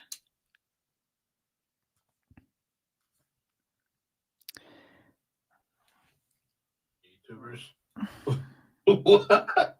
That is crazy. Let's see if I can get one more. I want to see the on the Tira. I don't know what's going on with that. So, I mean, I need to see what I'll have to go offline. I'll have to see what went on with that. Because I really don't know what happened.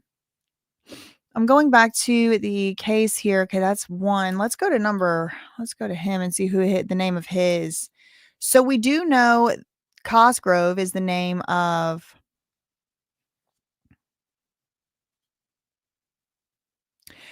Rebecca's public defender. So now we're going where it's processing. As you can see, I am trying to go to see if we can get some more information from the way that I just got the other one from Rebecca's and see what the name of Jake's public defender is.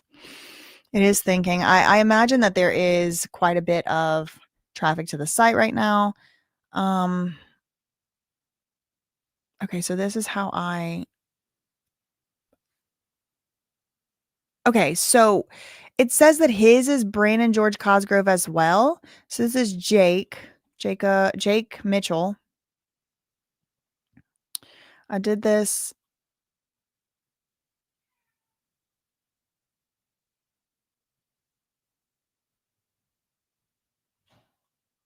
Okay, that's what I wanted to see. Let me see this. Uh-oh. He's got, oh man, okay, hold on. Let me bring this up. Let me bring this up because this is more information. This is some new, more breaking info. Hold on. These are like the print summary. So this is a public document, but when you click on it and make it into that like print summary, it gives you a little more information for some reason. So let me pull this up. Okay. This is Jake's. We just looked at Rebecca's.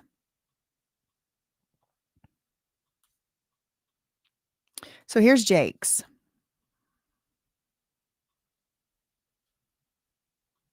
And he has more stuff on his than her. So starting up here, it looks pretty much the same. It does look like he is represented by the same public defender, Brian George Cosgrove. So previously they were saying, or like, what's her name? Lindy Lou, or whatever her name was. They were saying public defenders as if they were plural. It appears they're represented by the same public defender, at least as far as what is being shown right now. So co-defendant is Rebecca Renee Haro. Now look at this. Charges, murmur, false report of a crime to police. But look, he has a whole nother case. Look. Case number BAF 210-1265-2, Penal Code 2730. Penal Code 273AA. Violation of probation. So he has a whole probation violation case also going on right now. He's got to be back at court on the 2nd, September 2nd. And then he's going to be back at court again 2 days after that, September 4th. September 2nd, he has a trial setting conference for the probation violation. So again, all these things, same, as Rebecca. It was in Department 53 this morning. It got moved to 61. The case reassigned, and that could have been for any reason. I really don't know why. Then all of these media requests, the press enterprise, the order, media request, Univision. Okay. And then there's a minute order, felony in custody arraignment. I don't know where that is. If we're going to get it, if we do, I will definitely be reading it. He was felony in custody arraignment at 1:30. The Honorable Judge Gary Polk. The people represented by Brandon Jean Smith. Defendant is represented by Brian George Cosgrove. Public defender appointed. Arraignment set for September 4th, 8:30. Order to return for any and all future hearing dates. The bail is set in the amount of $1 million. Defendant remains remanded to the custody of the Riverside Sheriff. Minute order printed to the detention center. Now the jail minute order. And then the next thing coming up is September 4th, 8:30. He will be arraigned, and so will Rebecca. So that is the weapons charges. Thank you, Rabbit. Very interesting. The judge said he ain't going to waste it all. Risk it all for this. Let's see. Let's go back over here. I'm going to look the case up again and see if we can get that minute order. Also, I'm going to go to Twitter. That's where we get a lot of the on the ground minute by minute updates.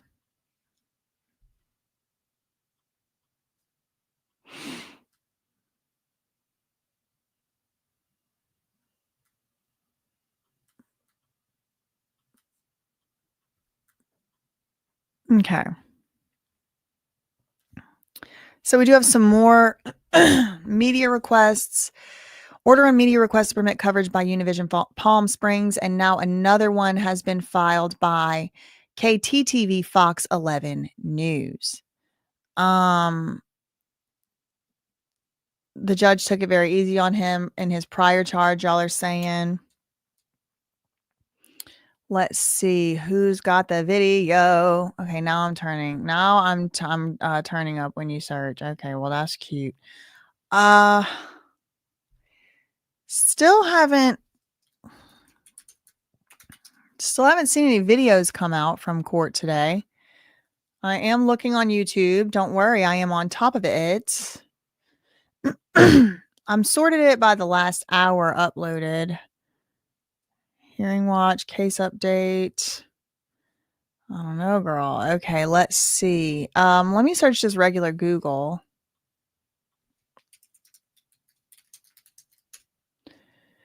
3 hours, 38 minutes. Okay, we have something from People Magazine from 38 minutes ago. Parents of Emmanuel Haro charged with murder as search for the 7-month-old continues. Facing additional misdemeanor charge of making a false police report. Court records obtained by People show that both are being held with $1 million bail. The couple had claimed their son was kidnapped from a Big Five. Rebecca made a tearful public plea, urging kidnappers to return her son. Authorities are presuming Emmanuel is dead. Court records obtained by People showed that Jake was previously convicted in 2018. He claimed to have dropped a child in the sink while washing her, but doctors later reported the child had a brain hemorrhage, multiple rib fractures, a cervical spine injury, retinal hemorrhages, and had suffered at least 2 seizures. In 2023, Jake entered a guilty plea to a single count of willful child neglect. In July 2024, he was charged with violating his probation when he was allegedly discovered with a pew-pew. Jake and Rebecca both maintain their innocence, and neither has a lawyer listed on their court docket, which has now been updated. So they do now, that Cosgrove guy.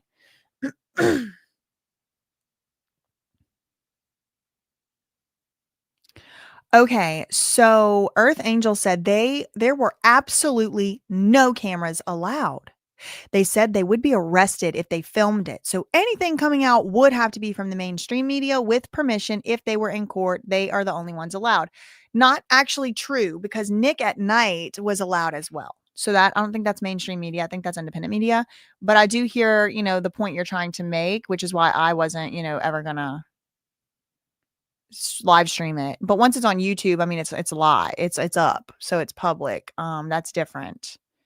But I'm not going to be the one putting it on YouTube for the first time. However, Lindy Lou, or whatever her name was from News Nation, did say that the pool video will be out soon.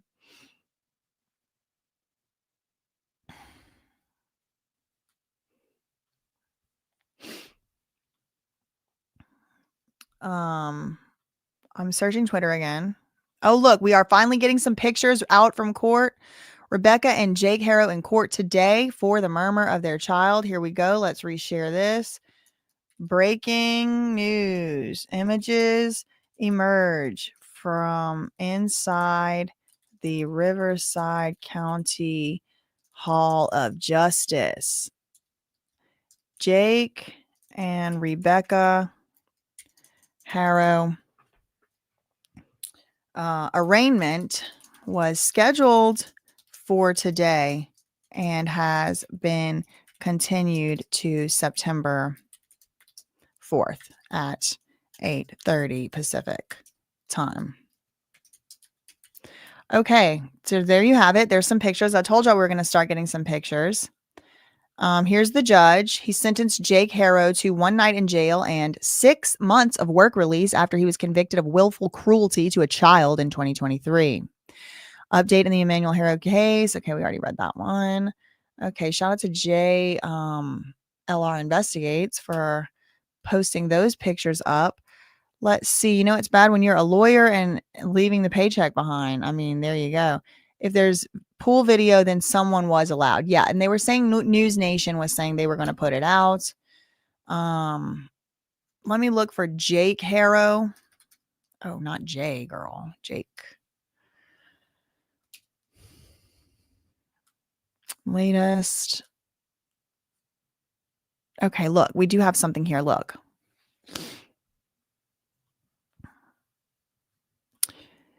Jake and Rebecca Haro's court hearing was short. Bond is set at $1 million each, and they will be in court again on September 4th.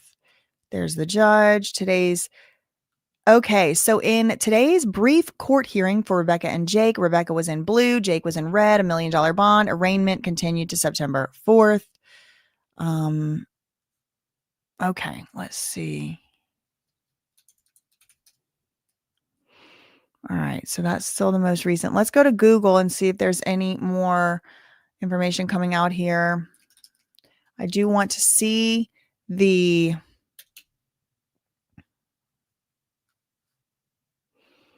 any pictures coming out. Let me go to what's her name, Nancy Lou, or whatever her name was. I think I reshared her thing or started following her. What was her name? I done forgot.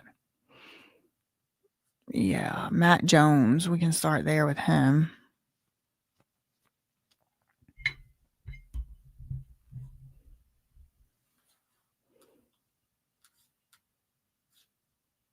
Okay, so he said he was going to be giving us live updates, but I don't guess that's happened so far yet. Jake and Rebecca Haro expect to be in court today. I'm at the Riverside Hall of Justice. Okay. What was that other lady's name? Do y'all remember? What was her name?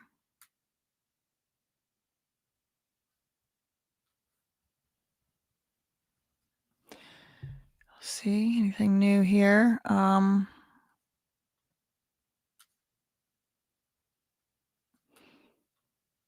All right, let's go back to the case search. I think that the press, when there's no jury in a trial yet, I think the press can sit in the jury where the jury would normally sit, or maybe the pool means like the people in the front. We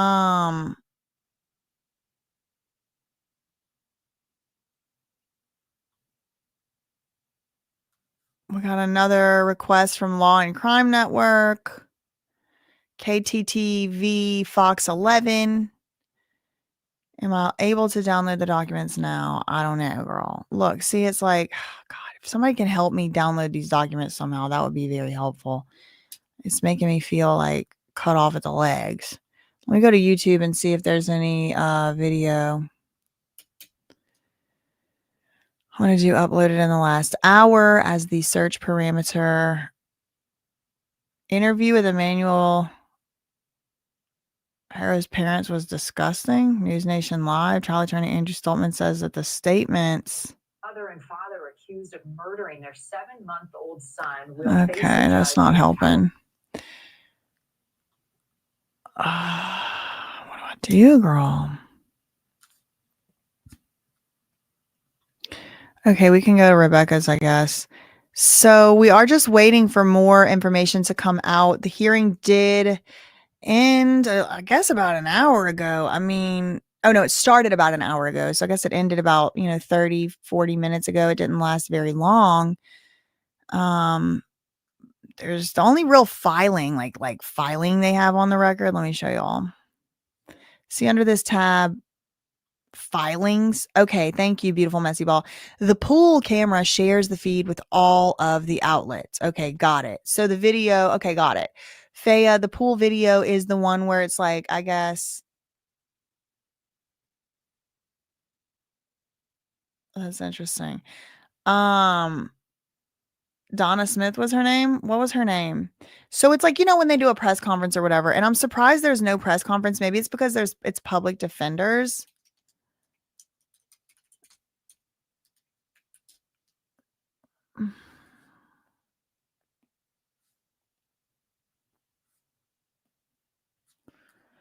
And maybe public defenders don't do press conferences. I am looking up. Don't worry. I'm hot on the trail looking up any and all information that I can. Let me do the filter here.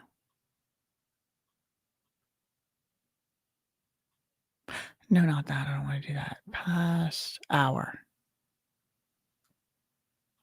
Okay, so I went by like past hour. What is this?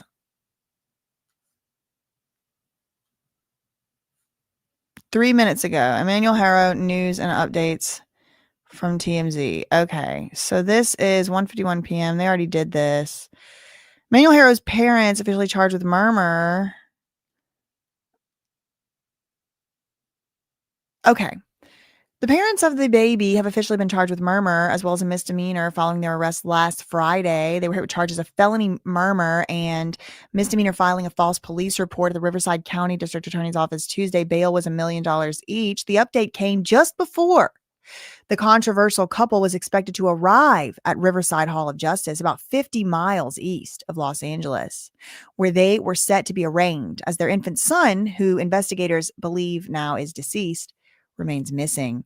The mystery surrounding young Emmanuel's disappearance went viral 2 weeks ago when Rebecca claimed she was attacked in a Big Five sporting goods parking lot in Yucaipa, California, and that her son was subsequently abducted. Despite Rebecca's tearful plea for the return of her son on the news, investigators were unable to rule out foul play due to inconsistencies in the mom's story. Jake's past felony conviction for willful child cruelty also surfaced at the time. The couple then stopped cooperating with authorities, resulting in a police K-9 search of the Haro family home in Cabazon, and Jake's vehicle was seized. Jake and Rebecca were then arrested at home last week on suspicion of murder. Jake and Shackles later accompanied cops in their search for Emmanuel near a highway days later, and Jake was not helping with the search, however. Okay, so look, that's what I'm trying to say. He wasn't helping with the search, however, according to ABC7. What does that mean?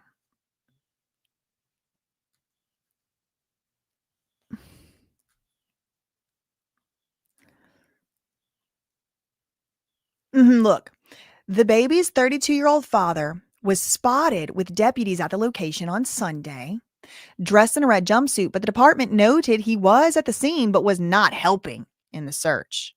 And why? Because I think whenever it comes to sentencing, they do take into consideration whether you helped or not. And that's why I said a while ago, somebody had commented like, he was helping. Why is he helping? And he confessed. Why did he confess? I don't know if he confessed, and I don't know if he's helping.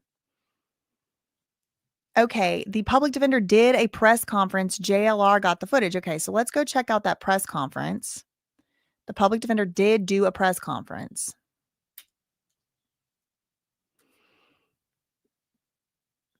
Okay, let's see.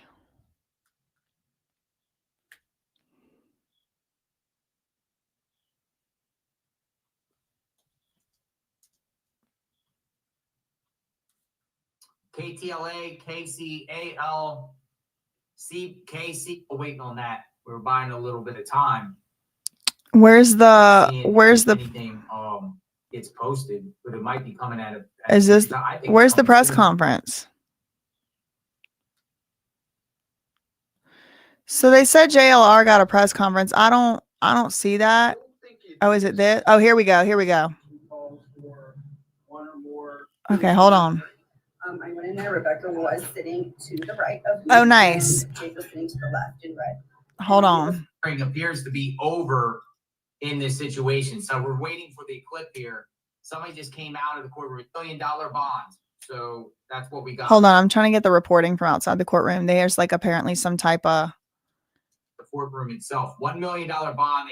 It's over. It's the courtroom. I thought. Okay, here we go.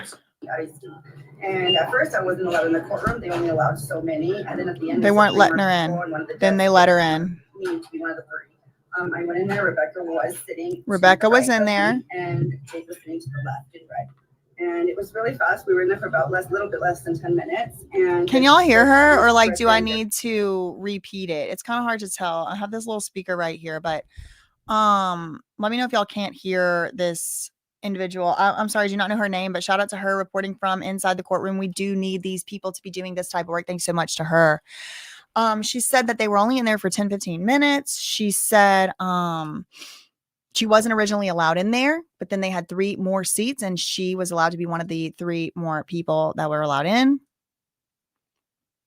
Their rights and said, okay, you're being arraigned. You want to waive your time to September 4th? And they both agreed, yes and yes. There is a new public defender or attorney. People are asking if I can put closed captions on. No, I cannot. As you can see here, it says subtitles and closed captions are unavailable. I do apologize for that. I would gladly turn them on, but I do have them set to default be on. It's just not usually going to be working for live streams, unfortunately. Actual lawyer, but he was representing both Rebecca and Jake Haro. And so he was representing them both. We want to waive our time, and that was it on the end. On the theater, the reporter from TikTok, he did say "Hola" when Rebecca was walking back to her cell, and one of the deputies was up there upset and detained him. I'm going to assume it's detained. Yeah. Okay, so she is reporting.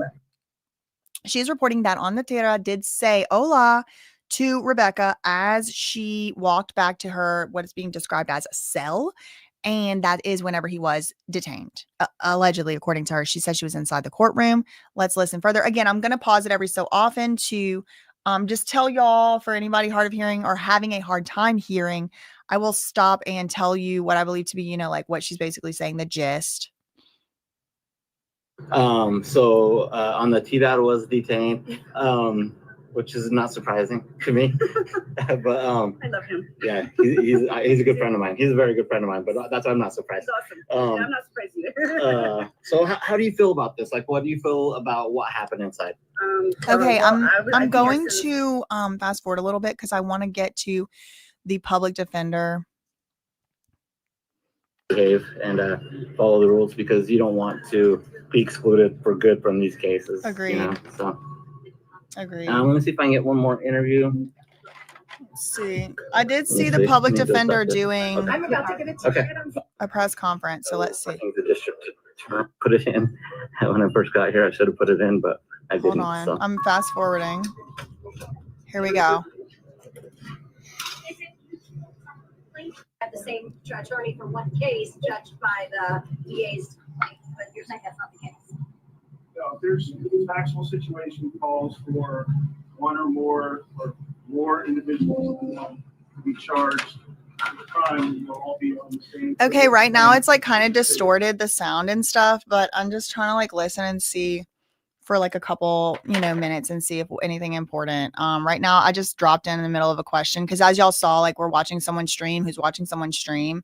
So I don't know who this is, like who's actually there. This is JLR Investigates, but I'm just trying to see what this public defender said. Right now they're talking about representing, I guess, both of them. Let's see. Were you consulted on the $1 million bail? And if so, how did that determine? How did it arrive at that determination? The bail was set by schedule. So for now, because count one is a charge of murder, the schedule, which is a predetermined amount, is set at $1 million.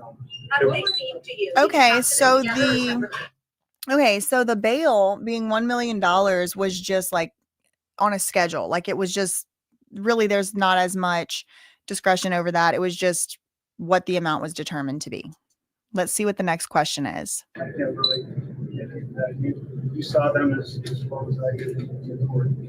So hopefully that satisfies a little bit of what you said. Now I have another matter. What were the other bail amounts? Nobody cares what you got going on. The 10,000 and the 35,000. He's like, I have another hearing.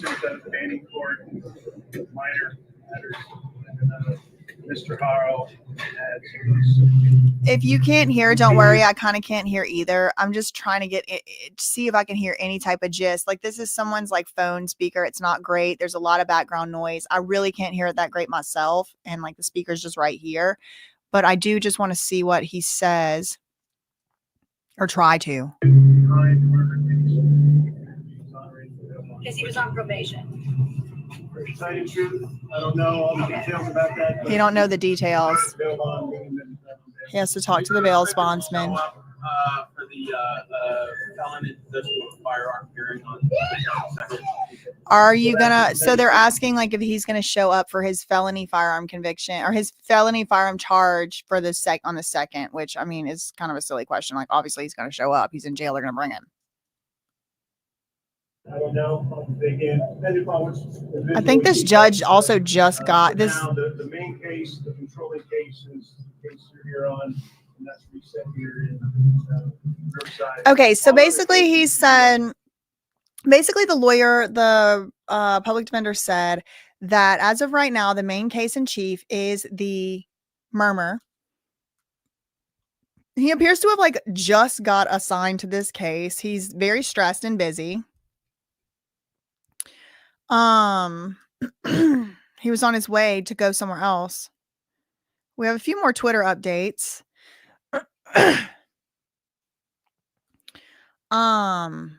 So let's read those again. Grain of salt. Both Rebecca and Jake did not speak at today's arraignment. Neither entered a plea. The proceeding has been continued until September 4th. Let's see if anything has been filed, anything else. We are getting lots and lots and lots of case filings. As the live stream has gone on, mostly TMZ, girl. TMZ is in there. Media request. I want to see these documents, y'all. How do I get these documents? Somebody please. Has anybody emailed me? I'm checking my email. I'm gonna wait. Somebody's gonna email me how to get these documents because I'm just struggling. And I want them. I want to see how they're writing these media requests. How did Kurt Cameron get my email address? Don't email me. Okay, no, none of y'all came through yet, but I'm holding out hope. Okay, let me look up Emmanuel Haro on Twitter. Yeah, so Jake no longer has that lawyer. He has a new lawyer.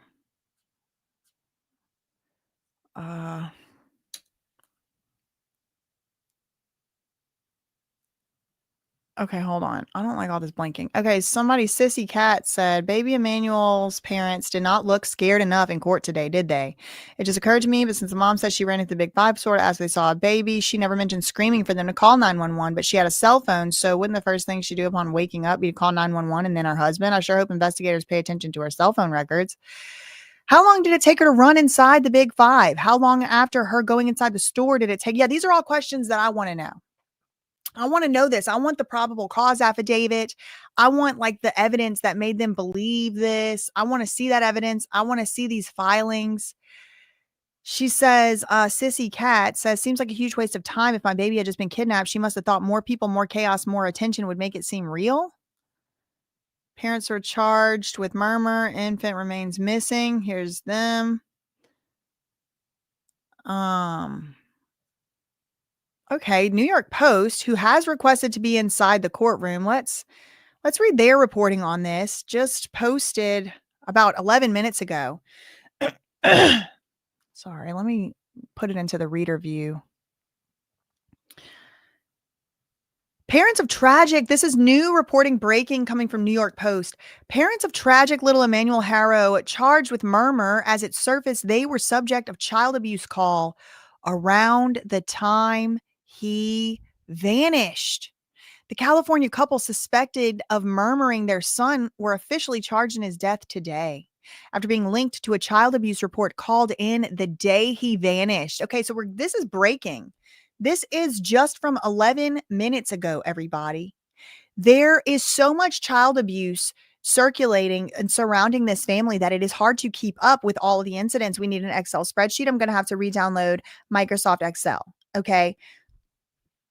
After being linked to a child abuse report called in on the day he vanished, there was a child abuse report. Oh, no. Okay. Girl, why they wrote it like that? Is this the same? Hold on. I'm confused. Let's read further because I don't know what's going on here. This is a brand new article from the New York Post. A child abuse report came in the day he vanished.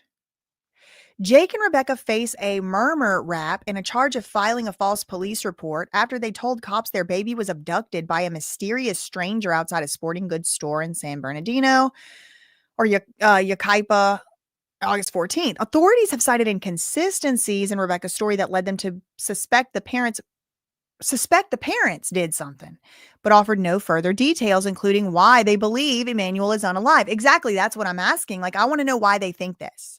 No body has been found. No, his body has yet to be found.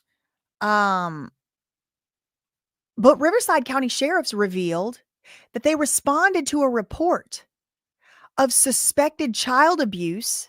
Wow, y'all, this is breaking news.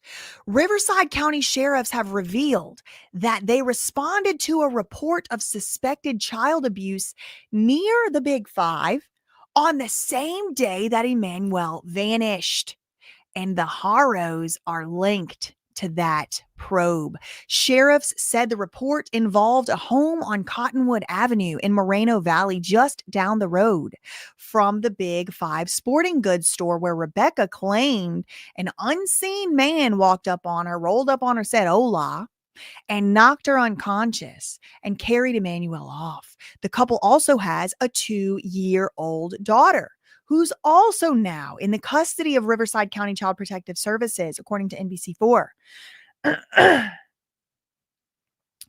All they're able to say, look at this quote, y'all, quote, the investigation is related to the Haros and no further details are available, authorities said in a statement referring to the child abuse report. Now, what statement is this? Where'd they get this statement? And New York Post just requested today to broadcast and post and take pictures of images from inside this courtroom. On August 21st, 2025 at 12:30 p.m., deputies were dispatched to, so August 21st, everybody, the day before the arrest, at 12:30 p.m., deputies were dispatched to the 23,000 block of Cottonwood Avenue, Moreno Valley, regarding the report of child abuse. Investigators responded to the location regarding the allegations, and the investigation remains ongoing. No further details are available at this time. Now, Rebecca, the mom, she has maintained that Emmanuel had been abducted even after her arrest. She's maintaining her story. She insists that she had nothing to do with the disappearance of her son and that he could still be alive. She said, I want to be out looking for my baby. I will not give up. I will not give up on my baby, she told the Southern California News Group 2 days ago on Sunday.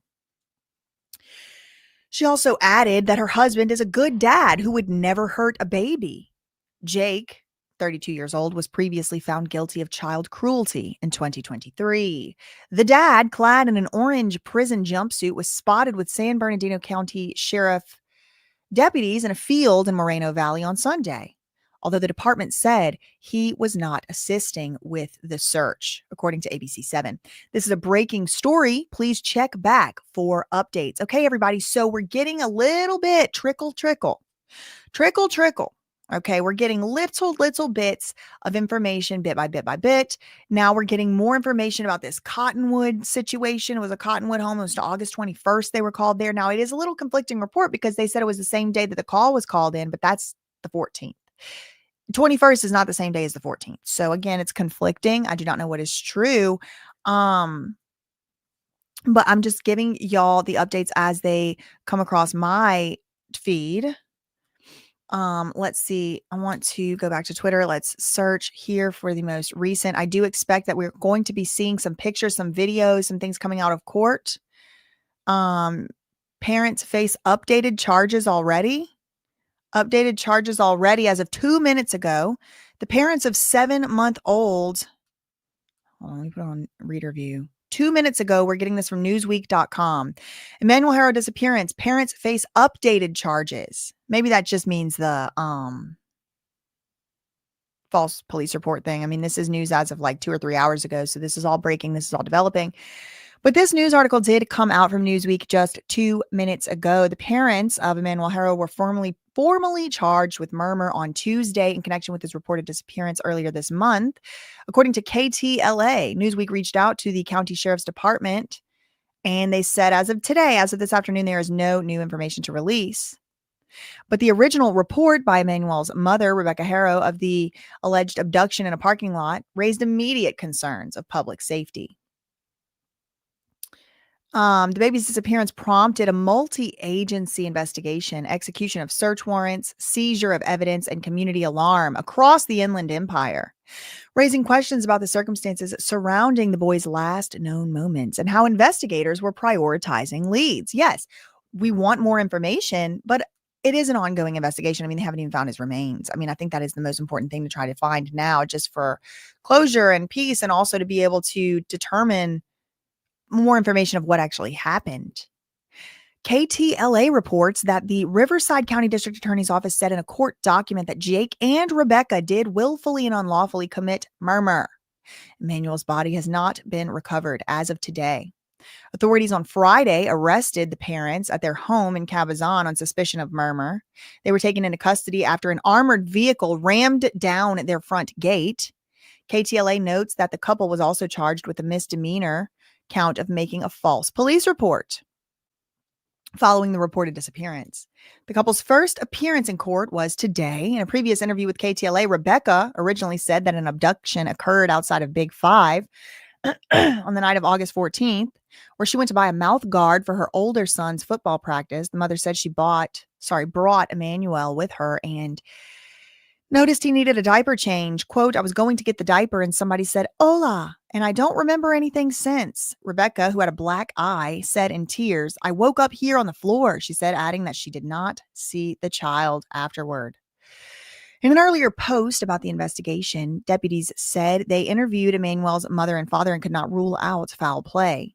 Then 2 days ago, deputies conducted a search for Emmanuel with cadaver dogs and Jake. The search took place on the westbound shoulder of the 60 freeway near Gilman Springs Road in Moreno Valley. The search has concluded Emmanuel was not located. The investigation to find him continues, the deputies noted. In the court document posted to X on news by News Nation correspondent Nancy Liu, the district attorney's office also notes that the people give notice that they intend to admit evidence of prior acts of domestic violence. Daniel Chapin, founder of the Uvalde Foundation for Kids, made a statement to Newsweek today. Quote, "The filing of these charges sends a clear message that those entrusted with a child's safety will be held accountable. Our mission is to advocate for the safety of all children, and this includes cases of negligence and abuse within the home. This development, while tragic, is a necessary move to ensure justice is served for Emmanuel. Now we must find him." The San Bernardino County Sheriff's Department sent an email to Newsweek, quote, "We don't have any new information to release. Please follow our social media pages for future updates." What happens next? Law enforcement said searches would continue while investigators seek additional evidence and review surveillance and forensic results. Anyone with information about the case is asked to contact the San Bernardino County Sheriff's Specialized Investigations Division at 909-890-4904 or submit anonymous tips to We Tip at 1-800-78-CRIME. Okay. Police are still searching for the 7-month-old baby who went missing. Emmanuel reported missing August 14th. Let's see. All right, let's go back to. Look, again, we have some more people reporting that news we just read. I mean, the news is not even 10 minutes old. Cops reveal they responded to a report of suspected child abuse near the Big Five store on the same day Emmanuel vanished. The report involved a home on Cottonwood Avenue in Moreno Valley, just down the road from the Big Five, and the Haros are linked to that probe.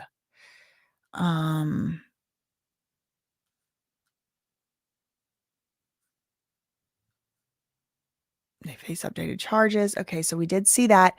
Let's go back to the case itself and see if anything new has been filed here.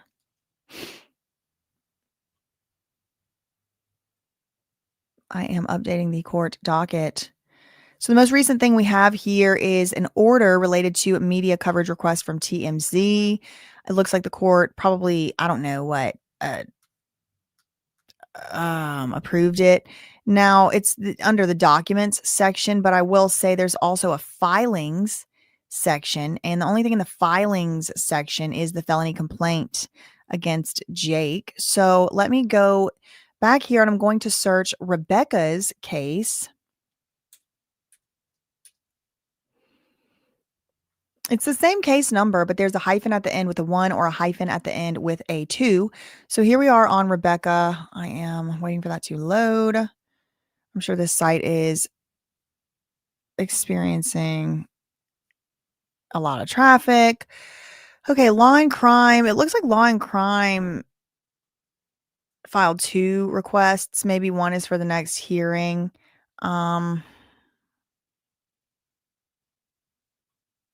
How do I get the documents?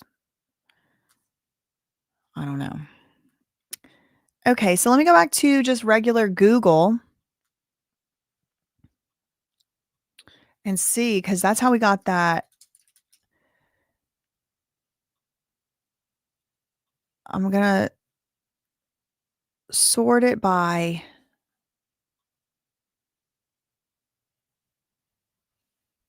posted in the last hour. Los Angeles Times, parents of missing baby appear in court. Parents. Okay, let's see more news. Updated charges. Let's go to Los Angeles Times.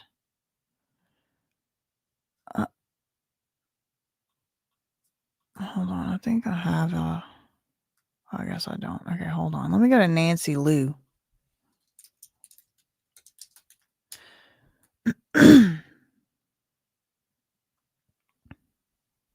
Okay. She's the one who said that the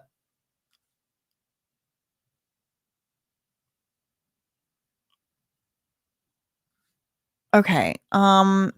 So she posted this update, rep by public defenders. Oops, I mean public.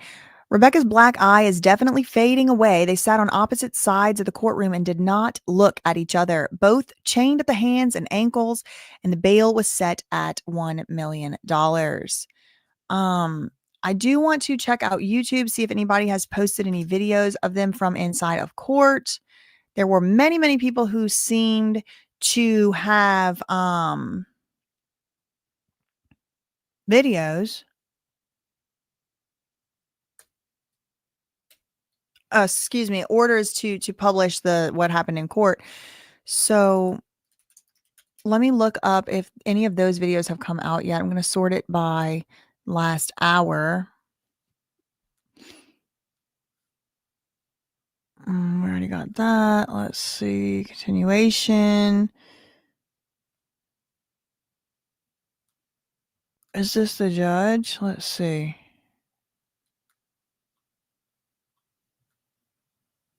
Oh, this is altered or synthetic content. We don't want that. All right. Let's see. I'm going back to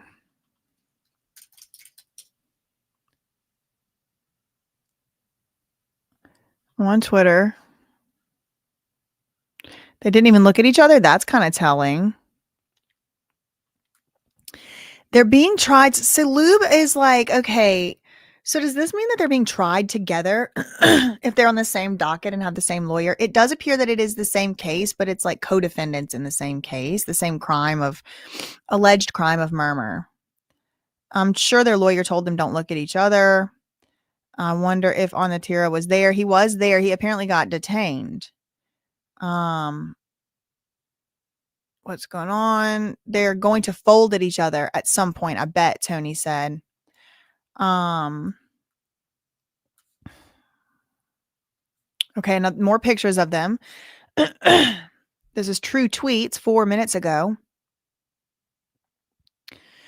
The Harrows appeared briefly for their arraignment about 1:30 in a packed courtroom. They were assigned the same public defender and said few words. Rebecca's eyes appeared red, her voice hoarse as she answered a few questions from the judge. So we're getting conflicting reporting from inside the courtroom. Did she speak or not? We have now seen two sources say that Rebecca and Jake did not speak at all today in court, but now we're being told that she had a hoarse voice and she did answer a few questions from the judge. Jake Haro wore a red jail jumpsuit and black framed glasses. He stared ahead without turning back to the audience. Both parents continued their arraignments to September 4th and did not enter a plea. Again, I would like to see these documents and I do not know how to get them. He got detained at the end for saying hola to her at the end whenever she walked out back toward her holding cell.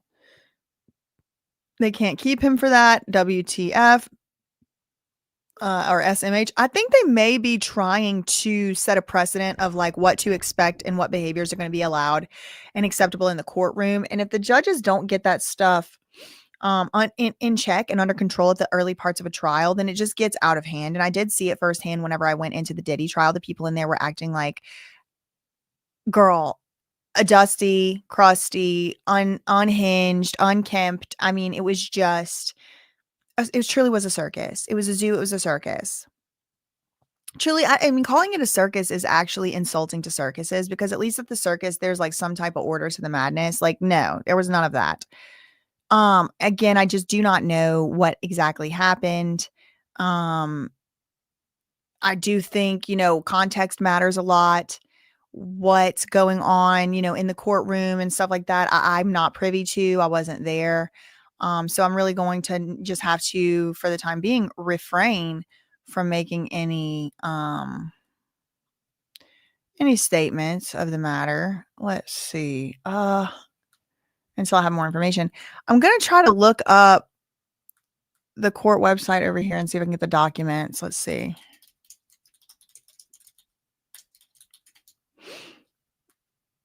Public and official records, webpage. Open source data portal.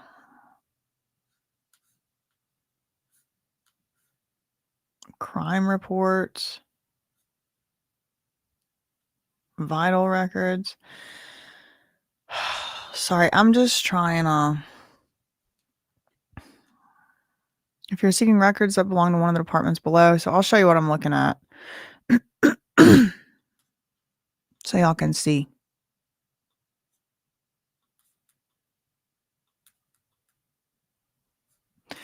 So those wishing to access, review, and obtain public records not currently maintained on the county's open data source website may file a request. If you're seeking records belong to one of the departments, this is the district attorney, the sheriff, public records request portal, Riverside County assessor, vital records, court records, public access website.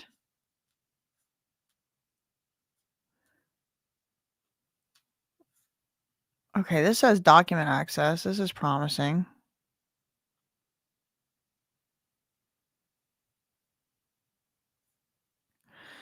Okay, Orange County courts, you have to email the court reporter directly. Riverside could be the same. Well, I mean, but that's for transcripts, right? I don't think that's actually for. I do have a public email address. Yes, it's that surprise witness at gmail.com. I'll pin it up here.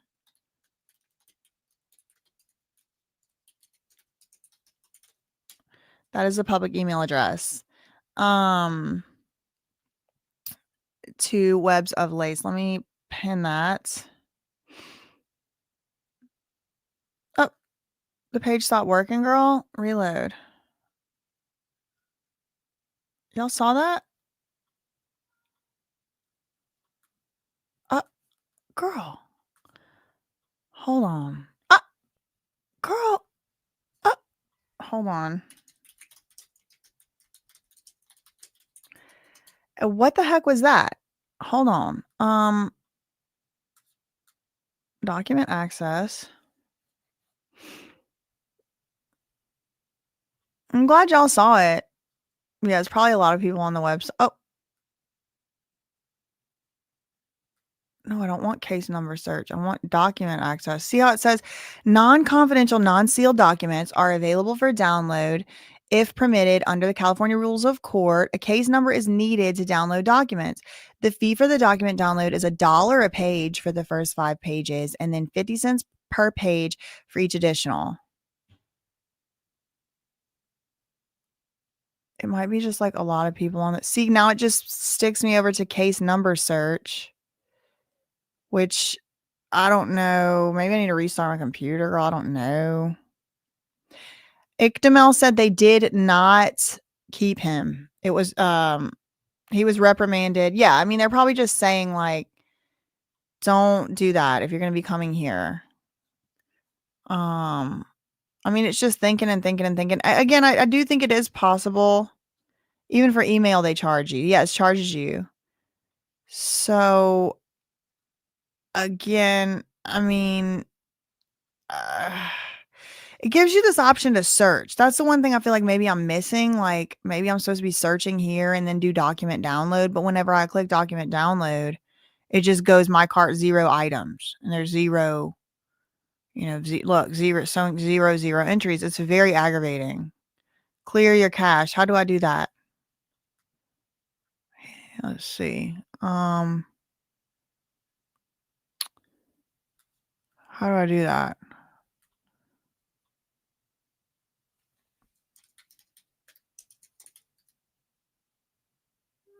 I don't know what that means.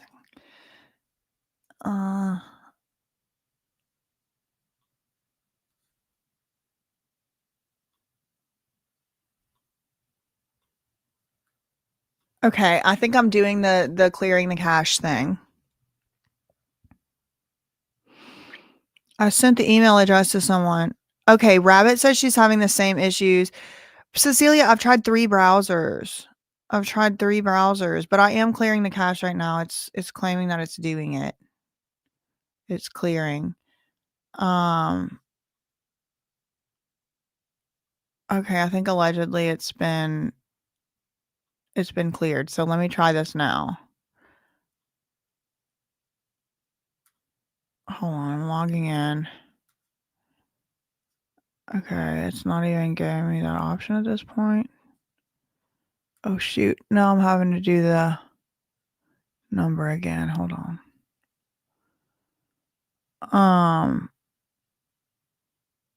Ahmed was only reprimanded. This is out of his own mouth. Thank you, Rebel Gal. Thank you. At least circuses are entertaining. Indeed. Okay. The case number is hold on.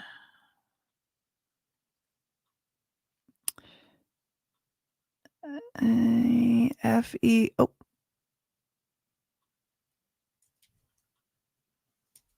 I'm going to do the 1. All right. So I've like cleared my browser. I'm trying to get into these. They won't let me type about it. My email does have one of the documents now. Okay, cool. I did already have the complaint, the felony complaint. So that one I already had, but I want like the minute order and the other stuff. Okay, order on media. So the most recent is still TMZ. No, not working. So maybe I'll have to turn my computer off and turn it back on or something. It's just not working. Hold on, let me check my email though, because someone's saying they sent me an email with one of the documents. Let me check that.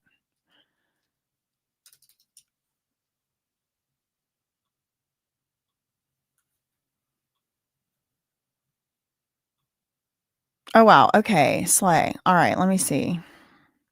I got that one already. Felony complaint.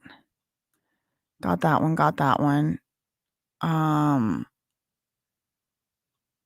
Oh, interesting. Okay. Wait, whose post is this? Okay, thank you for sending me that to the person who sent that. I am going to not read it on live just because of the request here, but I will take a look at that.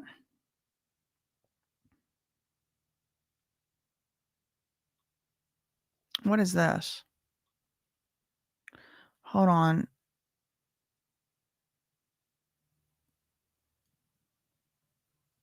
Okay, you gotta go. Stop spamming. Hold on. Oh, video currently unavailable. Somebody sent me a video of an interview having to do with Anatira, but it's gone. Video unavailable. So that's interesting.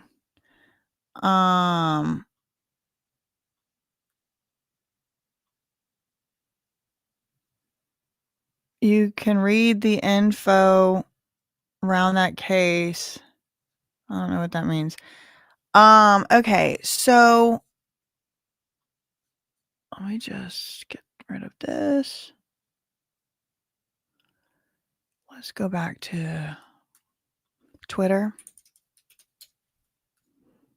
Okay, we have some more images coming out from inside the courtroom. This appears to be Jake and Rebecca in court today, charged with murder and filing a false police report in the disappearance of their 7-month-old son, Emmanuel Haro. His body has not yet been found. This is from Law and Crime Network. So let's go check out their coverage. 54 minutes ago. Let's see. Just got the criminal complaint for Rebecca Haro. So I have already read the criminal complaint. I did read that one, and thank you to the person who did send me that. Just realized I agree with you. Asked for a link because I'm Googling. I'm not seeing or stating anywhere. Emmanuel Haro's like, hey, let's see. Hold on. We got some information coming out here. What specific date and time was Emmanuel Haro last seen by someone else other than his parents? The charges say they believe he was unalived between the 5th and the 14th of August. I'm guessing he was seen before the 5th. I'm just wondering who and when the last person to see him. It's weird. There's no one being quoted with an exact date he was last seen. Agreed. I want to know more details, but I'm sure it's because they're just trying to find him right now. His, remains. They said August 10th, someone saw him on CCTV in Costco. I don't, who is they, girl? Take with a grain of salt. I don't know who these people are. Why then would the DA put August 5th to the 14th? That is immediately, it stood out to me, that the August 5th thing. I asked for a link because I'm Googling. I'm not seeing where it was stated anywhere. Yes, that's what I'm trying to figure out too, Jen. People just say stuff on Twitter and you don't exactly know where it came from. Formally charged, ongoing investigation. Shortly after Rebecca Haro reported her son had been kidnapped from a shopping center, investigators began to suspect she was lying. Okay. VC Star. Rebecca and Jake face charges of murder and knowingly making a false police report. They appeared briefly in court today, this afternoon, when the defense moved to postpone the arraignment. The prosecutor did not object, and the judge agreed, setting a new arraignment date as of September 4th. The Haros were arrested at their Cabazon home on Friday, August 22nd. $1 million bail. She first reported she was attacked and that Emmanuel was kidnapped from a shopping center in Yucaipa on August 14th.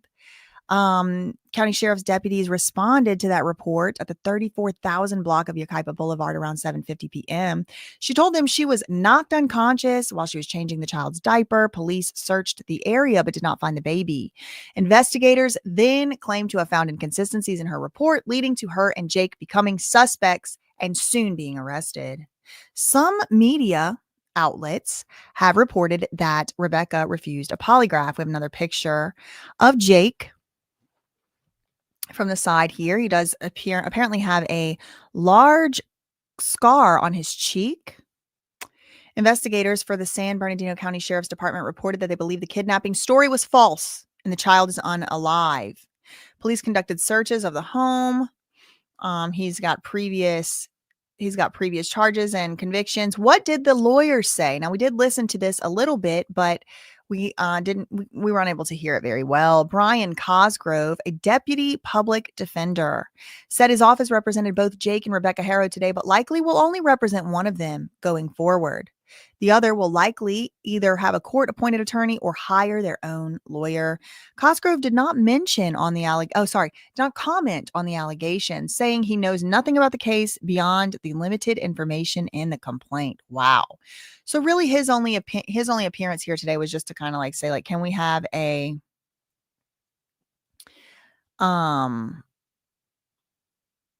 continuance? Can we push this off?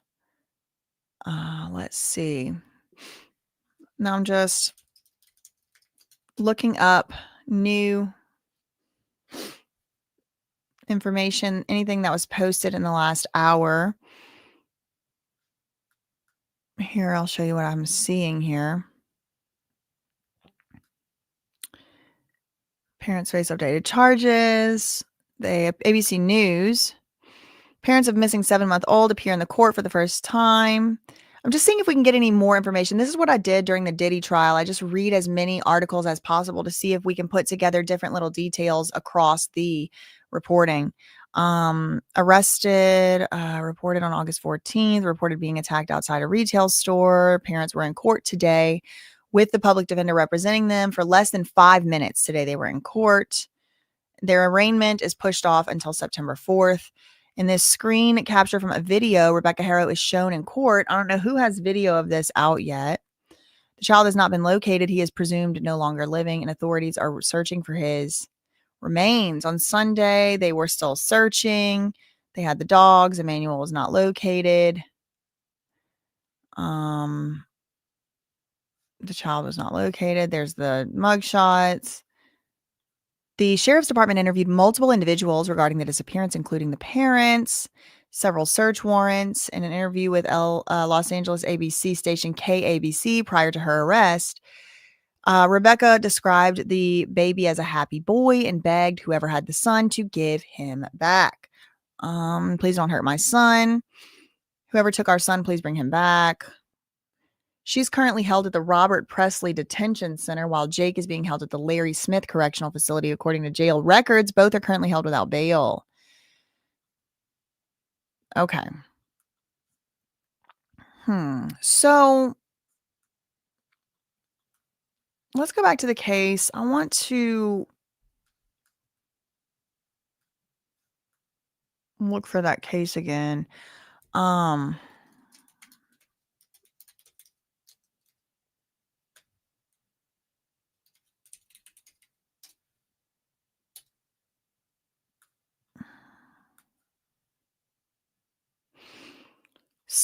Okay, so Mecca said whatever happened might have happened on neither property. Someone asked, where is the dirty diaper? What is their lawyer? Yes, their lawyer. It said the defense moved for the continuation. Yeah.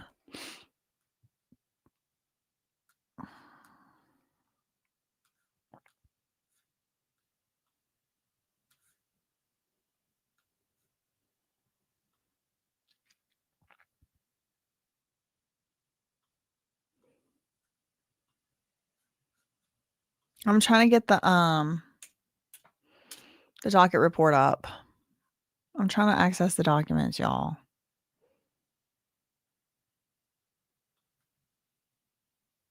Okay, here's Jacob.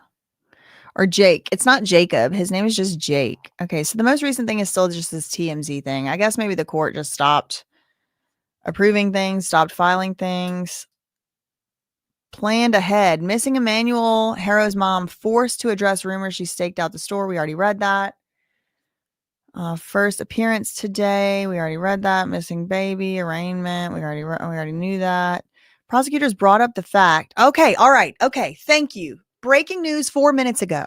Emmanuel Haro update. Prosecutors brought up the fact that there was an enormous amount of blood in the home.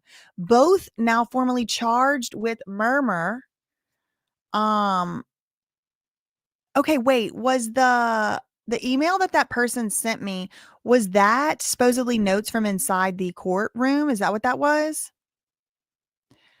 Okay, I don't know about this. Prosecutor said something about an enormous amount of blood inside the home. I don't know where this information is coming from, but I did want to share with y'all. This is coming out of the court right now. I mean, it's coming on Twitter right now. Prosecutors brought up the fact there was an enormous amount of blood in the home. If anybody does request the transcript, send it my way.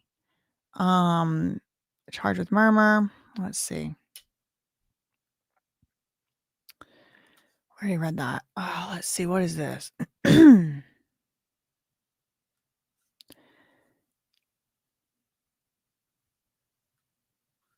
Short hearing, Hall of Justice today. Arraignment was continued to September 4th. Okay.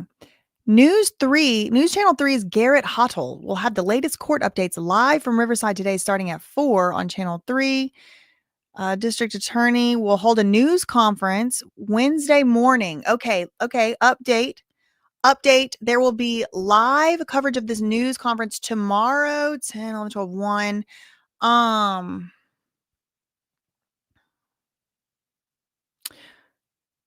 1:00 p.m. Eastern tomorrow, there's going to be a live coverage news conference beginning at 10 a.m. Okay, so breaking news, there's going to be a news conference tomorrow. I bet you we're going to find out tomorrow what some of this evidence is. Maybe some of this blood and maybe some of this baby pictures and maybe stuff like that. So tomorrow, KESQ is going to have live coverage of the news conference beginning at 10 a.m. tomorrow. They were both arrested Friday at their home. Authorities said last week investigators believe 7-month-old Emmanuel is no longer alive. They are searching for his remains. A large search operation was underway Sunday, which we knew originally reported missing on Thursday evening when Rebecca said he was kidnapped. Investigation immediately began and took a turn when authorities said Rebecca's initial statement had inconsistencies. She then declined to continue her interview. Last Tuesday, the police seized a vehicle. Authorities said Friday The kidnapping did not occur. So on Friday, something happened. They made a big break on Friday. They had a big break on Friday, and the police were like, a kidnapping did not happen. Based on the evidence, investigators determined a kidnapping did not happen. It is believed Emmanuel is deceased, and the search to recover his remains is ongoing, reads the statement. News Channel 3 learned this week that Jake had previously pleaded guilty. Pleaded guilty, y'all. He said, yes, I'm guilty. Felony child cruelty after being arrested in 2018 with his former partner. He was placed on 4 years felony probation and ordered to serve 180 days in jail for a work release program. A 6-year prison term was suspended as part of the plea. So I have a feeling he's about to be going back. He was also arrested last year, July 2024, for being a felon in possession of a pew-pew or ammunition. And then on Tuesday, so a week ago today, Jake's former partner filed a domestic violence restraining order in Riverside Family Court. The order also sought protection for the couple's son. A hearing on the matter was scheduled for September 9th. I think it's, 9th in this other one, but I think it's the 2nd. Anyone with information? Oh, okay. So Jake has 3 court hearings. He has 3 court hearings, okay? He has one on September 2nd about the pew-pew and violating probation. He has one on September 4th, 2 days later, about Emmanuel, his arraignment. And then, like 5 days later on the 9th, he has another hearing having to do with the domestic violence restraining order from his ex.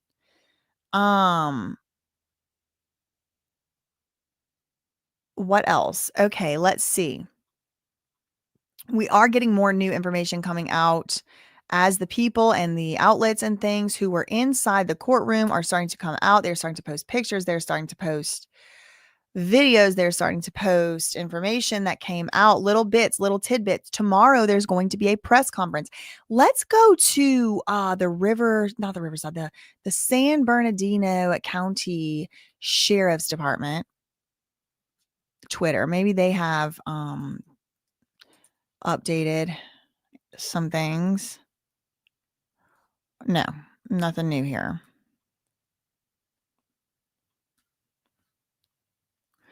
Thanks so much, Christy Perez, for the $5 super chat. The grief of this child enduring so much pain, being so vulnerable. May his story highlight how children can be treated here, and we demand better. Yes. Thank you for the $5 super chat. 3 cases same time. I mean, seriously, court closes at 4:30. So that's a whole nother hour. Court closes at 4:30. We got another hour till court closes.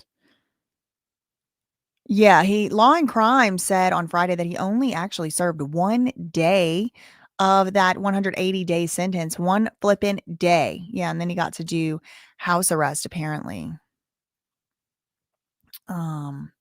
Okay, let's see. Court closes at 4:30. So there's still a whole nother hour they could be filing stuff on this docket. Okay.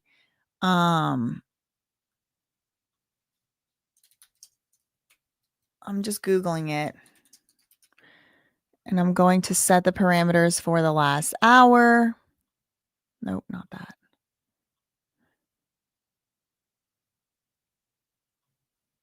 Okay, here we go.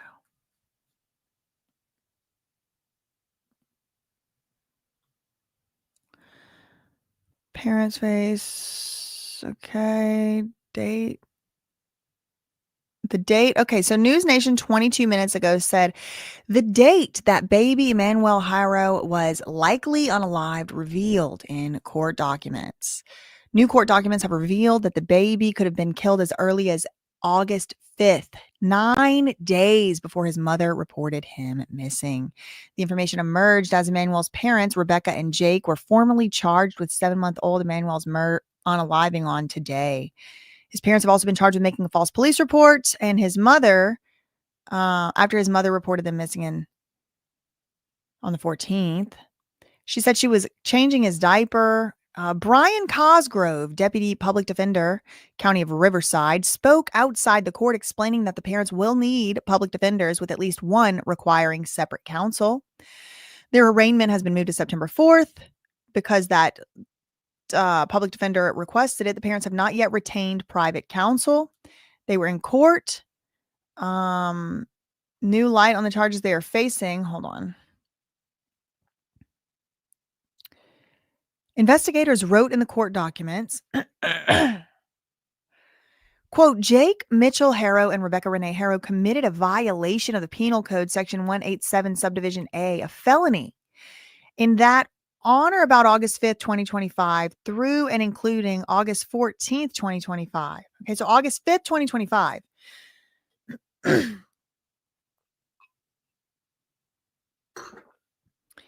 Willfully and unlawfully report to a police officer, deputy, sheriff, and member of the California Highway Patrol that a felony and misdemeanor has been committed, knowing that report to be false. This is him. This is her. This is a breaking news story and will be updated. Okay, so let's go back here.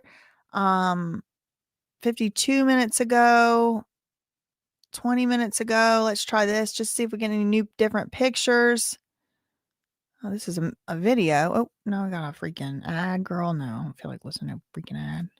Hold on. Good. So this is just a video, but I do want to watch it. News in the Inland Empire, a major break in the case of a 7-month-old missing for more than a week now. The parents of 7-month-old Emmanuel Haro have There's the now first been charged for his murder. Okay, there you go, everybody. That was the first video footage that I have seen coming out of the courtroom, as we did see Rebecca Haro take a rather belabored breath. Let's take a look at her. Again, this is breaking. This is information being published by NBCLosAngeles.com. And again, this is the first video footage that we are seeing, or, on this live stream anyway, coming out of the courtroom. Rebecca Haro taking a breath. There may be more. Let's see. Missing for more than a week now. The parents of 7-month-old Emmanuel Haro have now been charged for his murder. The baby boy disappeared August 14th. And video. Investigators are still searching for him. NBC4's Christian Cáceres is live in Riverside, where his parents made their first Okay, he's outside the court. Christian.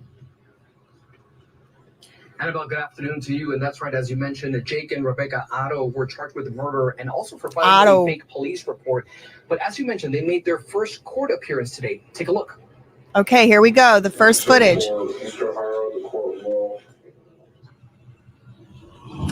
Well, the parents of 7-month-old Emmanuel Haro were supposed to be arraigned today inside a Riverside courtroom, but the judge pushed the case to next month because the couple's public defender said they had limited information, meaning no police report and only the complaint, which was actually filed today.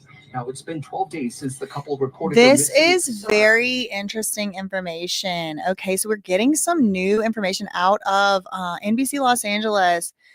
They are saying that one of the reasons why the court case was pushed off at the request of the public defender is because even the public defender, the lawyer himself that is tasked with defending these people, does not have the police report. Now, I would like also to see the police report. I do have a public records request outstanding for that. I do not know when or if I will receive it, but if I do, I will let y'all know. So make sure that you are subscribed. You can get unsubscribed. Let's see what else is said in this video. This is breaking. This is within the last hour. We're getting some of the first video that we have seen coming out of this trial, published by NBC Los Angeles. Since the couple reported their missing son from the shopping center in Yucaipa, that's when the boy's mother, Rebecca, said she was attacked from behind while changing his diaper in the parking lot. When she regained consciousness, she says her son was gone. For several days, sheriff investigators searched for the boy, but an Amber Alert was never issued. Investigators said the parents' story started becoming inconsistent.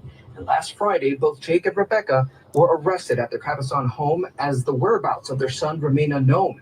Today, several families came together outside the courthouse in support for the missing boy.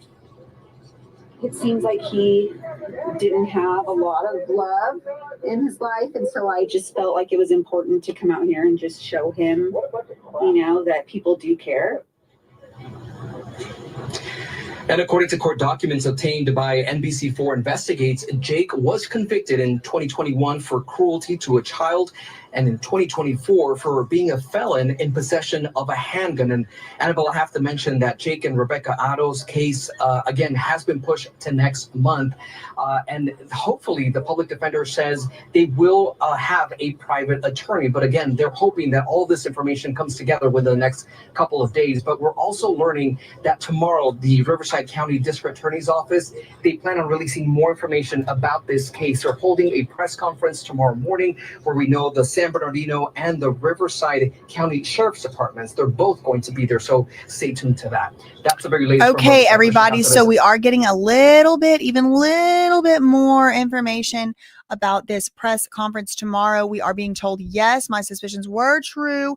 They were accurate, apparently, according at least to this NBC Los Angeles. They will be holding a press conference tomorrow morning, 10 a.m. Pacific time, 1 p.m. Eastern, and the San Bernardino Sheriff's Department, as well as the Riverside County Sheriff's Department or maybe police, will be at the press conference, and they are going to be giving us more information. That is the plan, according to NBC. The trickle is real. Drip, drip, drip. Okay, so let me go back and see what else has been posted. Newsweek 38 minutes ago. I think we already saw that.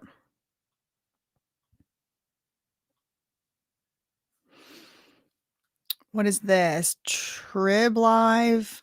Parents of missing 7-month-old California boy charged with murder. Just trying to see if there's anything new here. The boy hasn't been found. Last week, they urged the public to help find their son. We've seen this. We've seen this. Over the weekend, they searched the boy's body near a freeway. Jake Haro was convicted of child cruelty, 2023. Okay, so this guy has stopped. So the lawyer for Jake, the previous lawyer for Jake, has stopped. He has stopped talking. Hughes didn't see his attorney in that case. Vincent Hughes told the Sun newspaper last week that he didn't believe the Haros were responsible for their son's disappearance. They didn't immediately respond. Hughes didn't immediately respond today. Messages from the Associated Press seeking comment. Now it says Rebecca Haro told the Press Enterprise in a jailhouse interview last weekend her husband wouldn't hurt an infant. Okay, so let's just go back to the case here. Let's search. The courthouse is open for another hour. So I'm going to keep updating the case file. Keep updating the docket just to make sure that we're not going to miss anything filed here. I'll also go back to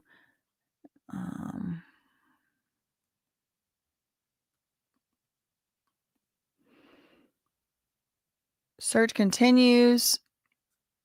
Search continues. Court documents reveal that prosecutors believe Emmanuel Haro may have passed as early as August 5th, 9 days before Rebecca Haro falsely reported that he was kidnapped. Missing mom forced to dress room. What is this? We already saw that video. Made their first court appearance today. Okay, when we see this, restraining order. Get rid of that. Let's see, what's this? We already read that. Just clearing out some of this tabs.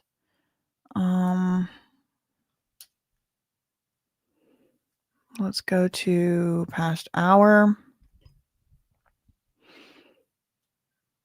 Riverbender.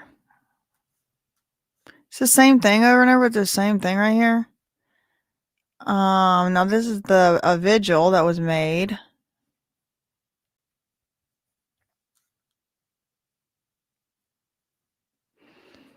I'm just reading through this thing. Providing assistance.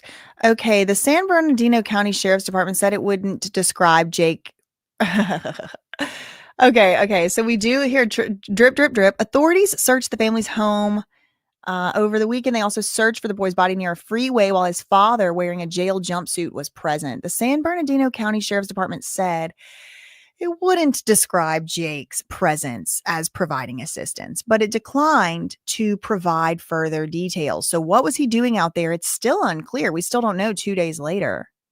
Jake was convicted of child cruelty in 2023. He was required to enroll in a child abuse treatment program, court records show. His attorney in that case, Vincent Hughes, told the Sun newspaper last week that he did not believe the Haros were responsible for their son's disappearance.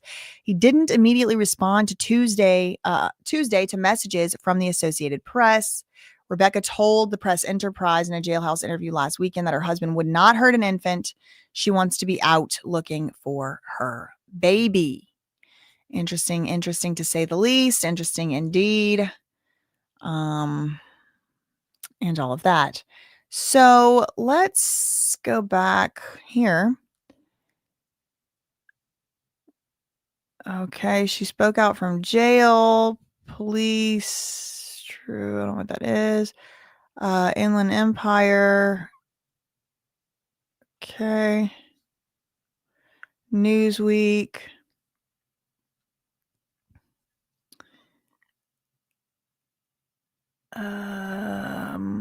Let's see. 7-month-old critical moment.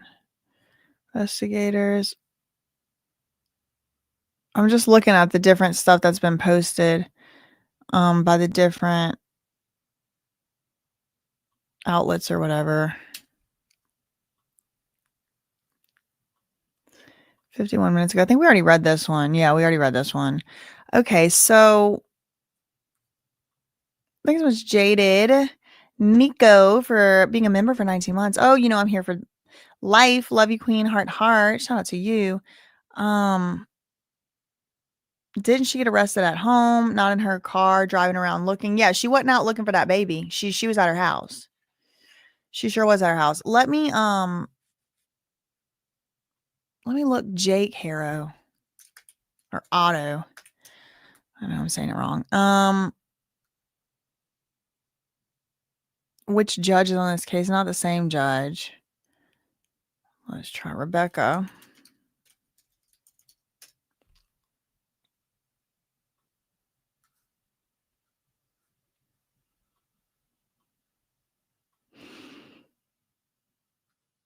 The mom doubled down on her claims that the baby boy was kidnapped. She denied rumors that she planned to stage the kidnapping days before her son's disappearing by staking out the California parking lot. So she denied those rumors. Let's go to YouTube. I'm going to see if there's any video that's been updated in the last hour or so. No. Okay, what's this? This is from 5 minutes ago here. Down from California, where those two parents accused of killing their 7-month-old son just did face a judge for the first time since they were arrested last week. And the bail for Rebecca and Jake Haro was set at $1 million each. Their son, Emmanuel. I said 5 minutes ago. It actually was 37 seconds ago. Let me just do a little likey. Okay.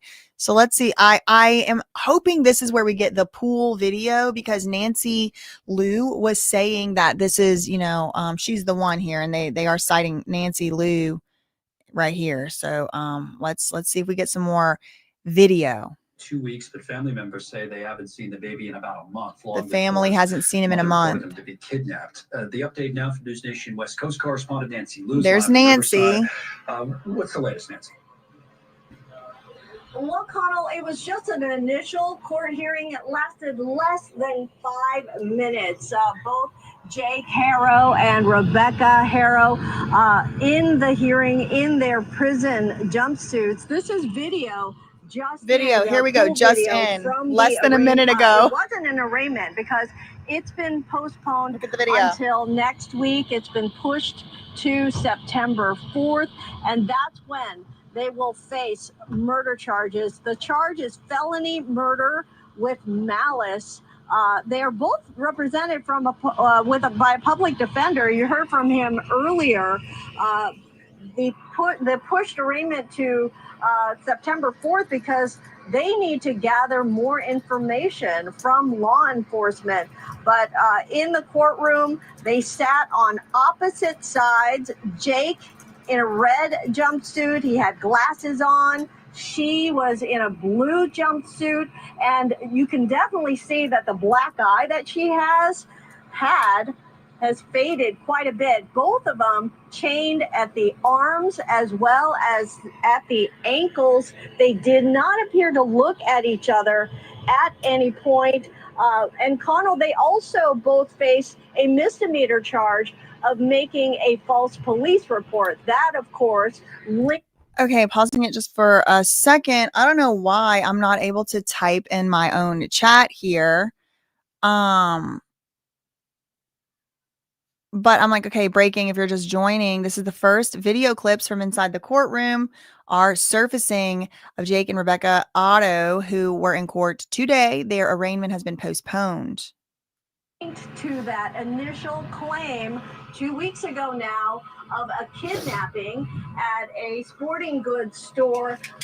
She had claimed that someone knocked her out while she was changing the baby's diaper in the parking lot of that store, and when she came to, the baby was gone. And then the sheriff's department then determining that this is okay, we know that story.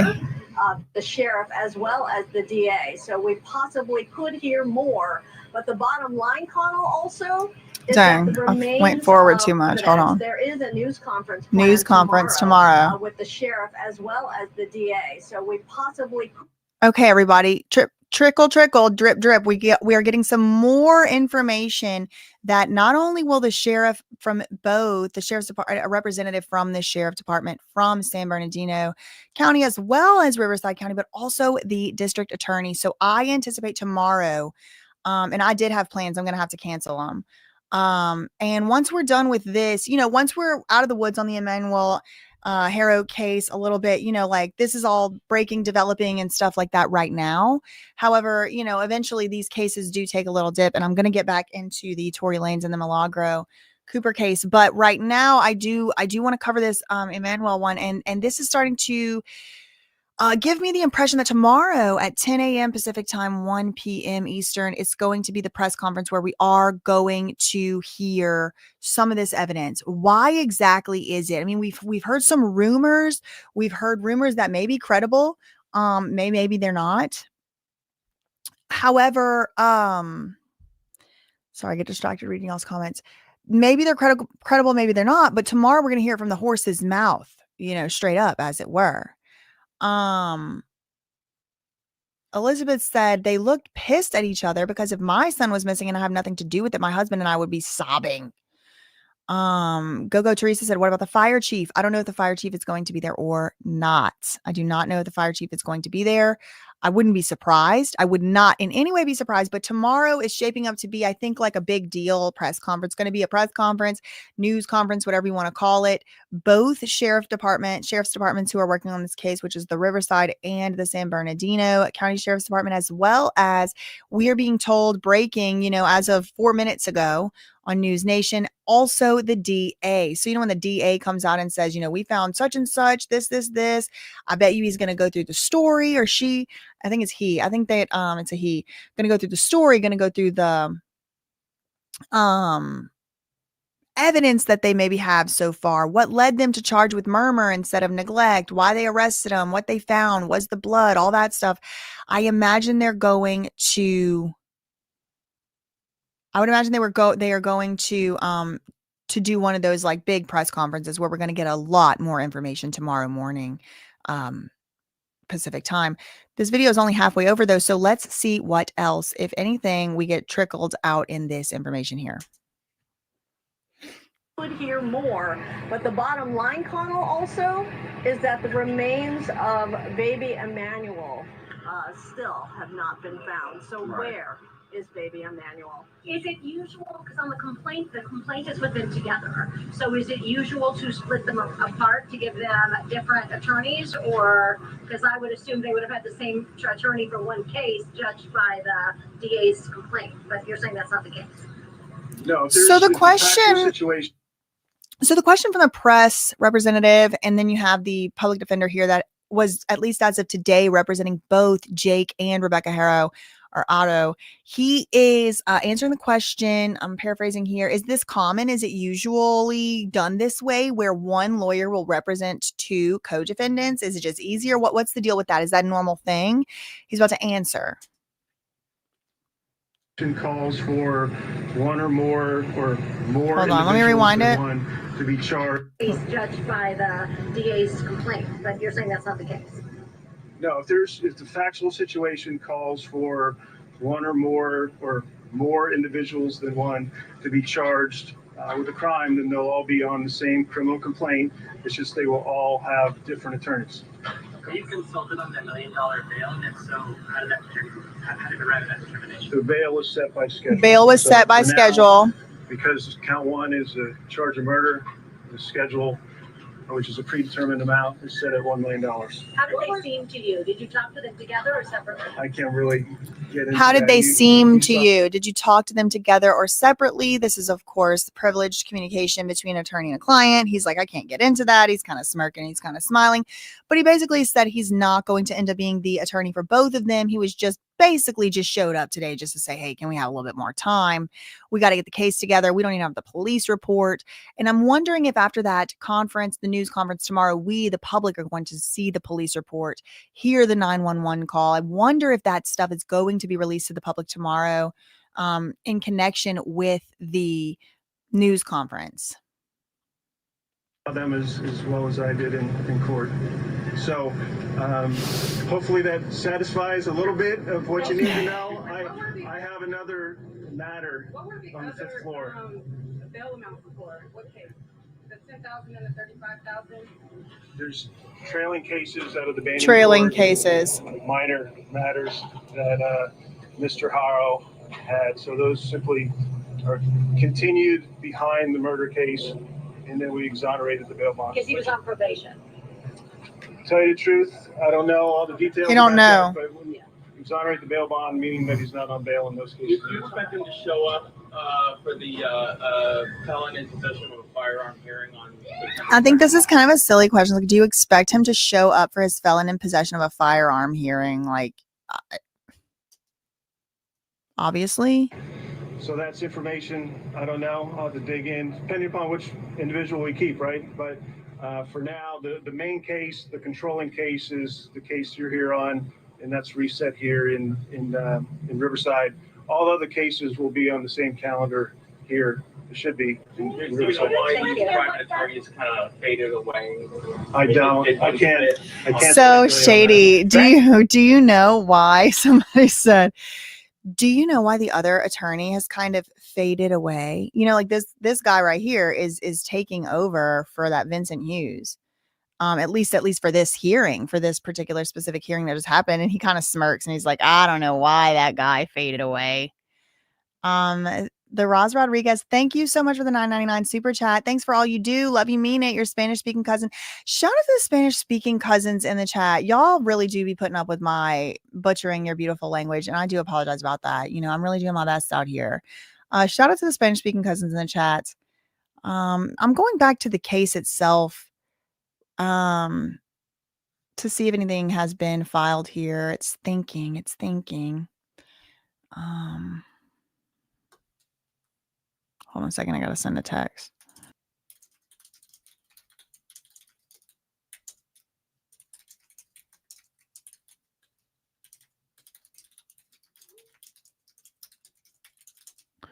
Okay. No, nothing new again. Nothing new. Minute order, notice of case reassignment. LA Times, KABC, KCBS, KCBS, New York Post, KESQ TV, Law and Crime Network, Nick at Night, Court TV, KTLA, KMIR TV, The Press Enterprise. This KMIR TV is NBC Palm Springs. Then there was the request for the continuance. That lawyer we just saw put in media request from Univision Palm Springs. We got KTTV Fox 11 News, another one from Law and Crime Network, and one from TMZ. Oops. Let's see. I'm going to type in Emmanuel Haro on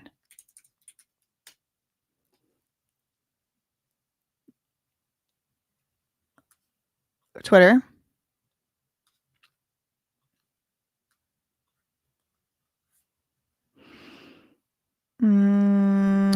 Charges remain missing. News conference tomorrow with the sheriff and the DA. Charged with murder. Search continues. Search continues. So let's go to Google and see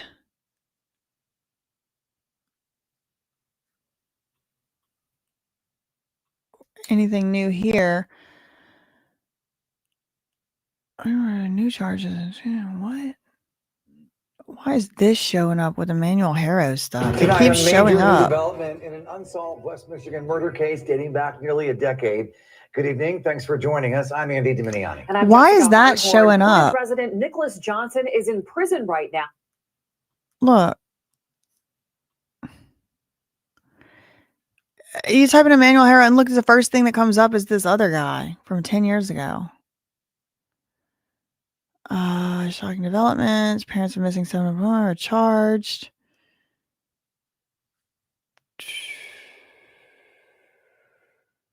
Let me see. Hold on. I want to do. Yeah, past hour. I already got it on past hour, I guess. Okay. More news.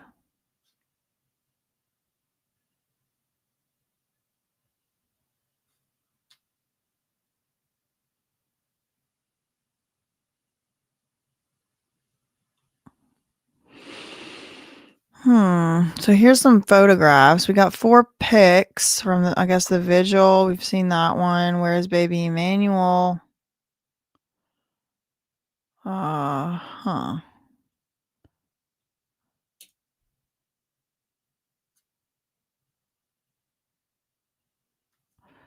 Let's try a tag. Emmanuel Haro auto with the tag, with the hashtag.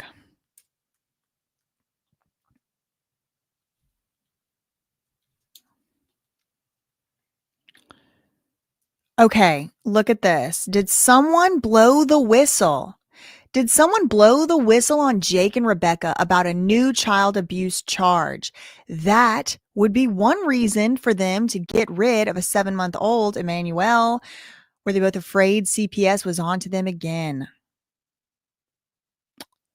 We did read that one. Court update. Here's a look inside the courtroom earlier this afternoon. Parents Rebecca and Jake Haro, or Otto, both charged with murder. So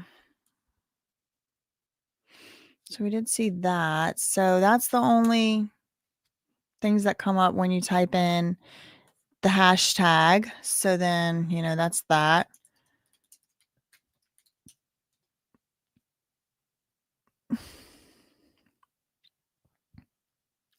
Let me go to YouTube and see if we got any more video from inside the courtroom.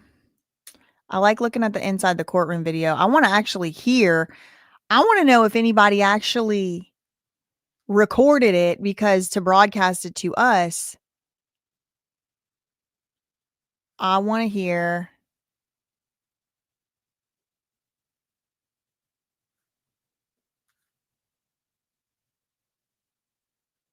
Okay, hold on. Look, I'll show y'all. This is, I typed in Emmanuel Haro, and then I put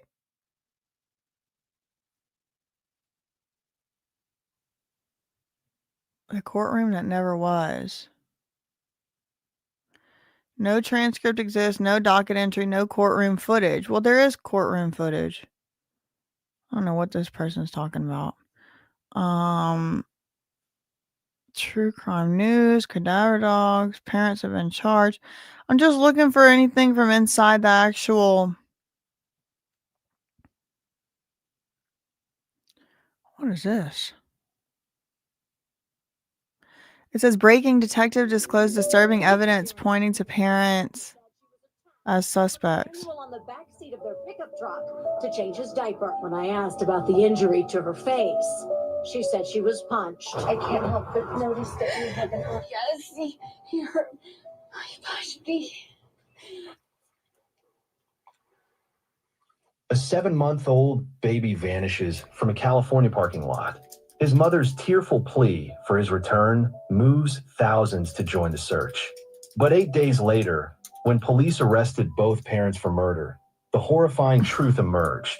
There was no kidnapping. There were no masked attackers. This is like and Emmanuel AI. Haro had been dead long before his mother ever called 911. How did investigators crack this elaborate Sorry, I'm trying to get out of here. And what I like evidence lost the finally- tab. Okay. Let's see. I want to see from inside court. So this is all the stuff from an hour ago. Filter last hour. Okay. Did we watch? We already watched this, didn't we? Yeah, that's the one we watched. Suggested search location. Oh, she's doing a psychic reading. Just to girl. clarify for everyone.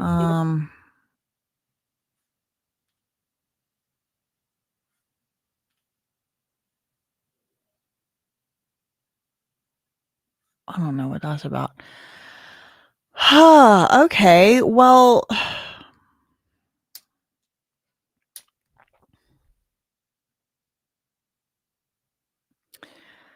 what are y'all thinking? I feel bad she got caught up with him, but she married him knowingly. I want to believe that Cottonwood Avenue situation was his brother. Yeah, but the same day? Reality with Krista Marie says she just doesn't seem credible after all of the PST. I don't know what you're talking about. Oh, the circuit. Yeah, AI slot video. Yeah, no. I was trying to get off of it, but I like lost the tab, so it was just like doom playing. Oh man, Spanish speaking cousins, y'all. Agentes realizaron una búsqueda exhaustiva de los restos de Emmanuel Haro. Obviously, like I'm like ready to teach Spanish class, y'all. Y'all don't even know what I'm reading. Oh my god, that makes it funnier. Here. Con ayuda del padre. Oh, I know that's dad. With something, the father. Pero, I got that one, okay? Pero no encontraron rastro. Okay, see, look. Give me my awards. Drop the flowers off in the chat, okay? I basically am a Spanish professor at this point after reading that. Do not enable me. Oh, girl. La gringa. People are like, your Spanish sounds like mine. Yeah, almost like Kristen Wiig in The Bridesmaids. Girl, look, I'm getting trophies. Rabbit's like, girl, please stop. Leave it to the professional. Leave it to the professionals. I'm basically gracias. Y'all, something really strange happens though. When I go to speak Spanish, any little Spanish words I do know, like Punjabi almost comes out. Like I was about to say bohot, which means like a lot. Like instead of mucho or whatever, like I was finna say bohot, which means a lot. So I was about to say Punjabi Spanish together. And it always happens every time I'm trying to speak Spanish. And when I'm trying to speak German, also Punjabi comes out. Does that happen to anybody else?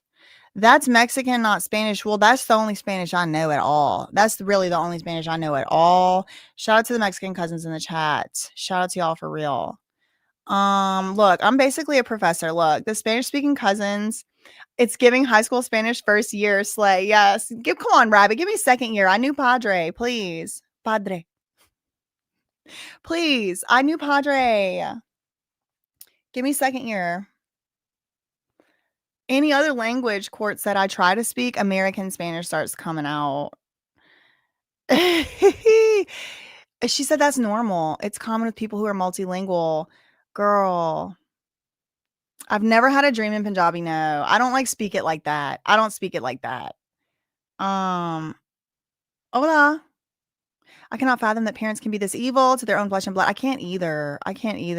I know, girl. There's no denying it. You could have your eyes closed and be able to tell what's on my ancestry report just from listening to my Spanish. I know. But there's white people that speak Spanish real good. Like there's white people that's, Thank you, Rabbit. I've graduated to year 2. Thank you. The Roz Rodriguez said, imagine me. I didn't know English till I was 5. So Hispanic accent with a y'all Texan ass. Oh, yes, exactly. With fair skin and green eyes. See, I told y'all. I mean, I'm not saying the Roz Rodriguez is white. I'm just saying, you got fair skin and green eyes. People make assumptions, okay? Always been the outsider. I bet. Shout out to you. Shout out to the Roz Rodriguez. And shout out to the Texas cousins in the chat. His first daughter should have been enough. I agree. Southern Spanish. Exactly. I basically have. Thank you, Detroit 313. I got my Spanish degree. Now nobody can tell me nothing. Gracias. Okay, girl. Let's see what else is going on here. I'm not gonna keep y'all too much longer. I'm just having, now it's just like it's after hours party at this point. I do want to look the court case up again because the court did, I think, just close. Or did they even close yet? They close at 4:30. No, another 30 minutes the court's going to be open. So I want to make sure that we don't miss anything gets filed here. Hold on. What am I looking for? Yes, Riverside. Yeah. Okay.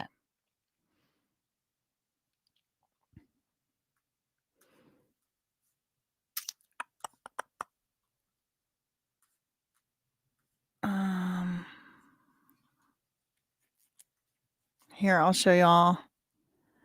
Hola, y'all. Oh my God, I'm about to start saying that. I want to put that on a shirt. We need some comedic relief. Japanese is rusty. Spanish is a colonizer language, Yanni said, and Spaniards are considered white, and why the term Hispanic was invented. Very interesting, very interesting. I do have to admit, embarrassingly as it may be, I am not as well versed about all of the different patterns of colonialization, but I am certain that we're all cousins at the end of the day. Okay, nothing else. Nothing else here. Let's check out what's her name's, the -2 case, although it's pretty much been the case that they have had the same things filed, but from time to time when I've searched today, it's like different documents hit the docket at different times. I don't think he got arrested. I think he just got fussed at.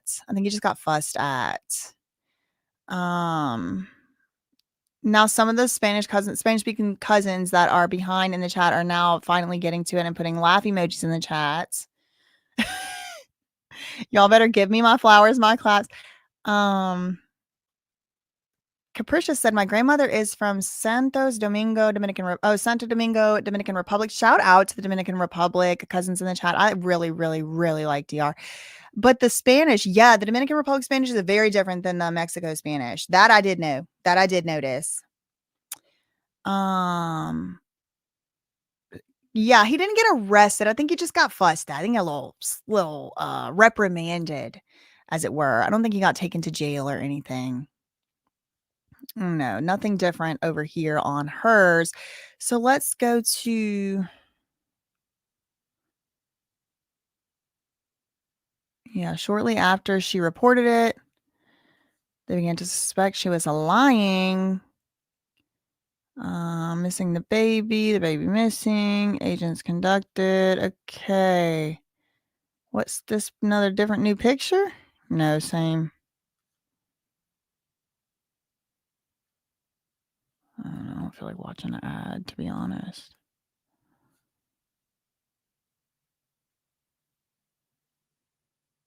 She did a jail interview. I don't think that was recorded. Okay, let me go to Google. I'm just gonna look up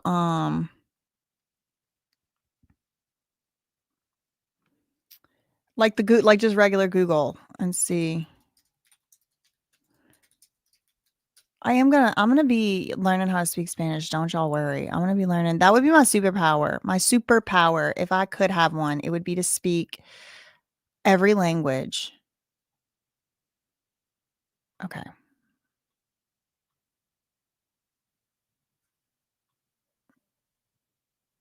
The Huron Daily News. Okay, Yahoo News, charged with murder. According to court documents, false police report. He hasn't been found. They believe he's not alive. Brian Cosgrove is listed as the defense attorney. Okay, listen, Riverside County prosecutors said they would not release additional information until a press conference tomorrow. Y'all, they're sitting on the info. They gatekeep until tomorrow. Last week, the couple urged the public to help find their son. Authorities said in a statement that they later confronted Rebecca Haro about inconsistencies. I say Haro, but I think it's Otto, y'all. About inconsistencies in her accounts. She refused to cooperate. The San Bernardino County Sheriff's Department declined to discuss what these inconsistencies were. Okay, drip, drip, drip, another trickle. The San Bernardino County Sheriff's Department was asked, what were these inconsistencies? They not saying. So maybe we'll get that tomorrow. Authorities searched the family's home in the Riverside County community of Cabazon over the weekend. They also searched for the boy's body with the father present. They wouldn't describe him as providing assistance. The lawyer for what's his name, Jake, has stopped responding. And then the mom is saying, "Oh no, we would never hurt a baby. He would never hurt a baby. I would never hurt a baby." Here in Daily Tribune, parents of missing 7-month-old. Oh my God, girl, stop. California boy are charged with murder.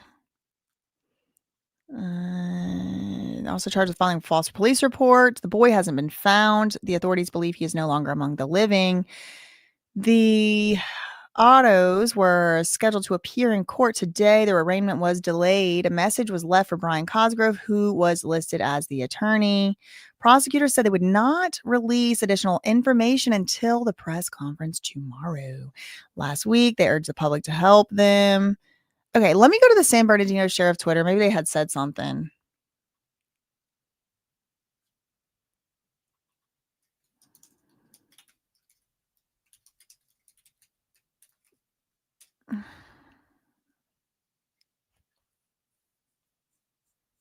Hold on, I'm looking for their Twitter. Here it is.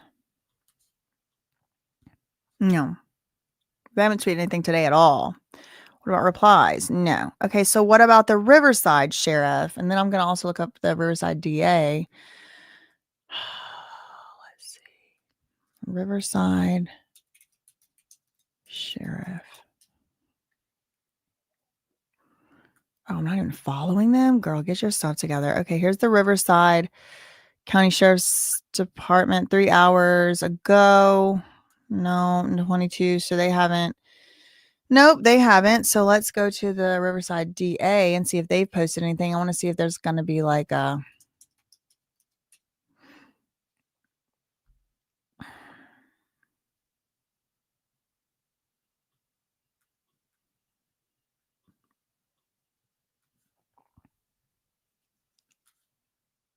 No. They haven't either.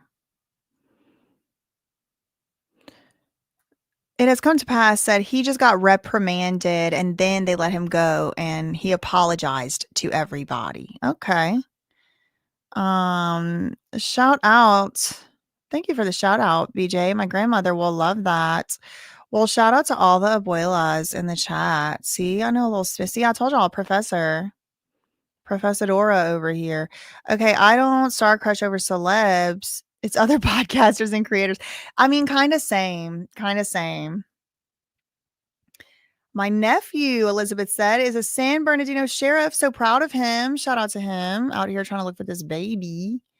They both got $1 million bail. Next court date, September 4th at 8 a.m. Yep. 8:30, I think, but we'll be here early enough. I hope they revoke his probation, Amanda said, and make him start serving that 6-year prison sentence that was put off. That way, even if he can post bond for this new charge, he will be in jail. Anyway, no, I could spell abuela. Abuela. Abuela. Oh, I'm not allowed to type in my own chat for some reason. Abuela. Abuela. Abuela. I could say it. Okay, let's see. I think we're, I don't know. Like I feel like I have this issue where like as soon as I get off live, like something huge happens. So I feel like just as soon as I get off. Thank you, Ron DeSantis. Child abuse registry in Florida in hopes that other caring governors will follow suit. Jake Haro should have never been allowed around a baby after he practically unalived another baby. Okay, so this is just somebody's political opinion. Let's go to Google.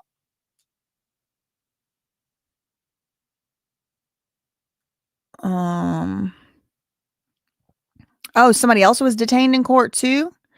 Thank you, Detroit 313. That's the one that gave me the that's the one that gave me my Spanish degree in the chat earlier. We communicate very toxically, she said. Senora, senora. I'm not married yet. I think I'm still a senorita, or unless I'm just aged out. I think maybe I just aged out. Oh, LA Glizzy was recording. You're not supposed to do that. I mean, Tex-Mex Spanish is like my closest Spanish. So that makes the most sense. I would like to learn that one. That'd probably be the easiest one for me. Oh, no charge. Oh my goodness. No tuition. I am going to be the Spanish speaking queen of YouTube. Watch. No, actually that title goes to Rabbit. I'll let Rabbit keep that title. I'll let Rabbit's the Spanish speaking queen of YouTube. I'll give her that one. Okay, I'm gonna search another little Emmanuel Haro. It's starting to look like maybe the news is about slowed down, but I have this feeling as soon as I get off, it's gonna be like huge news, breaking news, and I'm gonna miss it. The court is still open. Things could still be even getting filed in the next like 20 minutes. I'm searching Google now for 4 minutes ago. Not again. Oh, yeah, no, this is from this morning. Now they're trying to make it look like stuff's from 4 minutes ago. Stuff was posted this morning. MSN posted some news. Wait, I got the wrong thing up.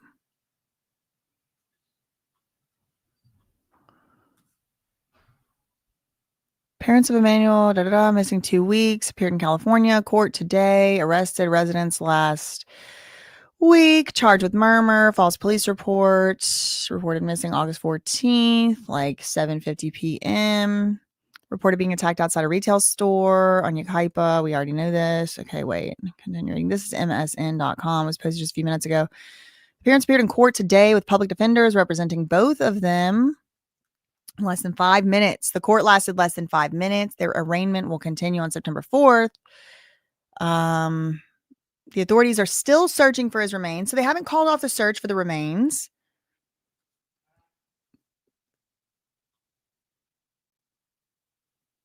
Oh, okay. Okay, well, all right, everybody. I guess that's pretty much all there really is for this one.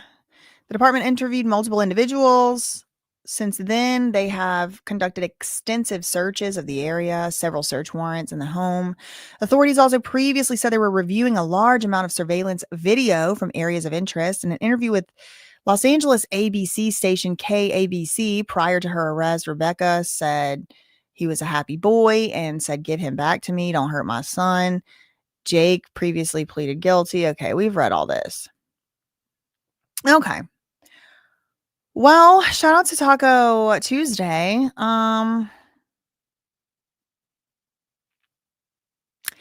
Yeah, I mean, that's all I really have for this one, y'all. I will be back on here most likely tomorrow for that press conference. I am on the edge of my seat to try and figure out and get any more information from these investigators that they have. What is making them so certain that this is murder, not neglect? What's making them so certain, or as to presume that the baby is no longer among the living? I am hoping that we are going to find out some more information by tomorrow morning on the Pacific time zone, but afternoon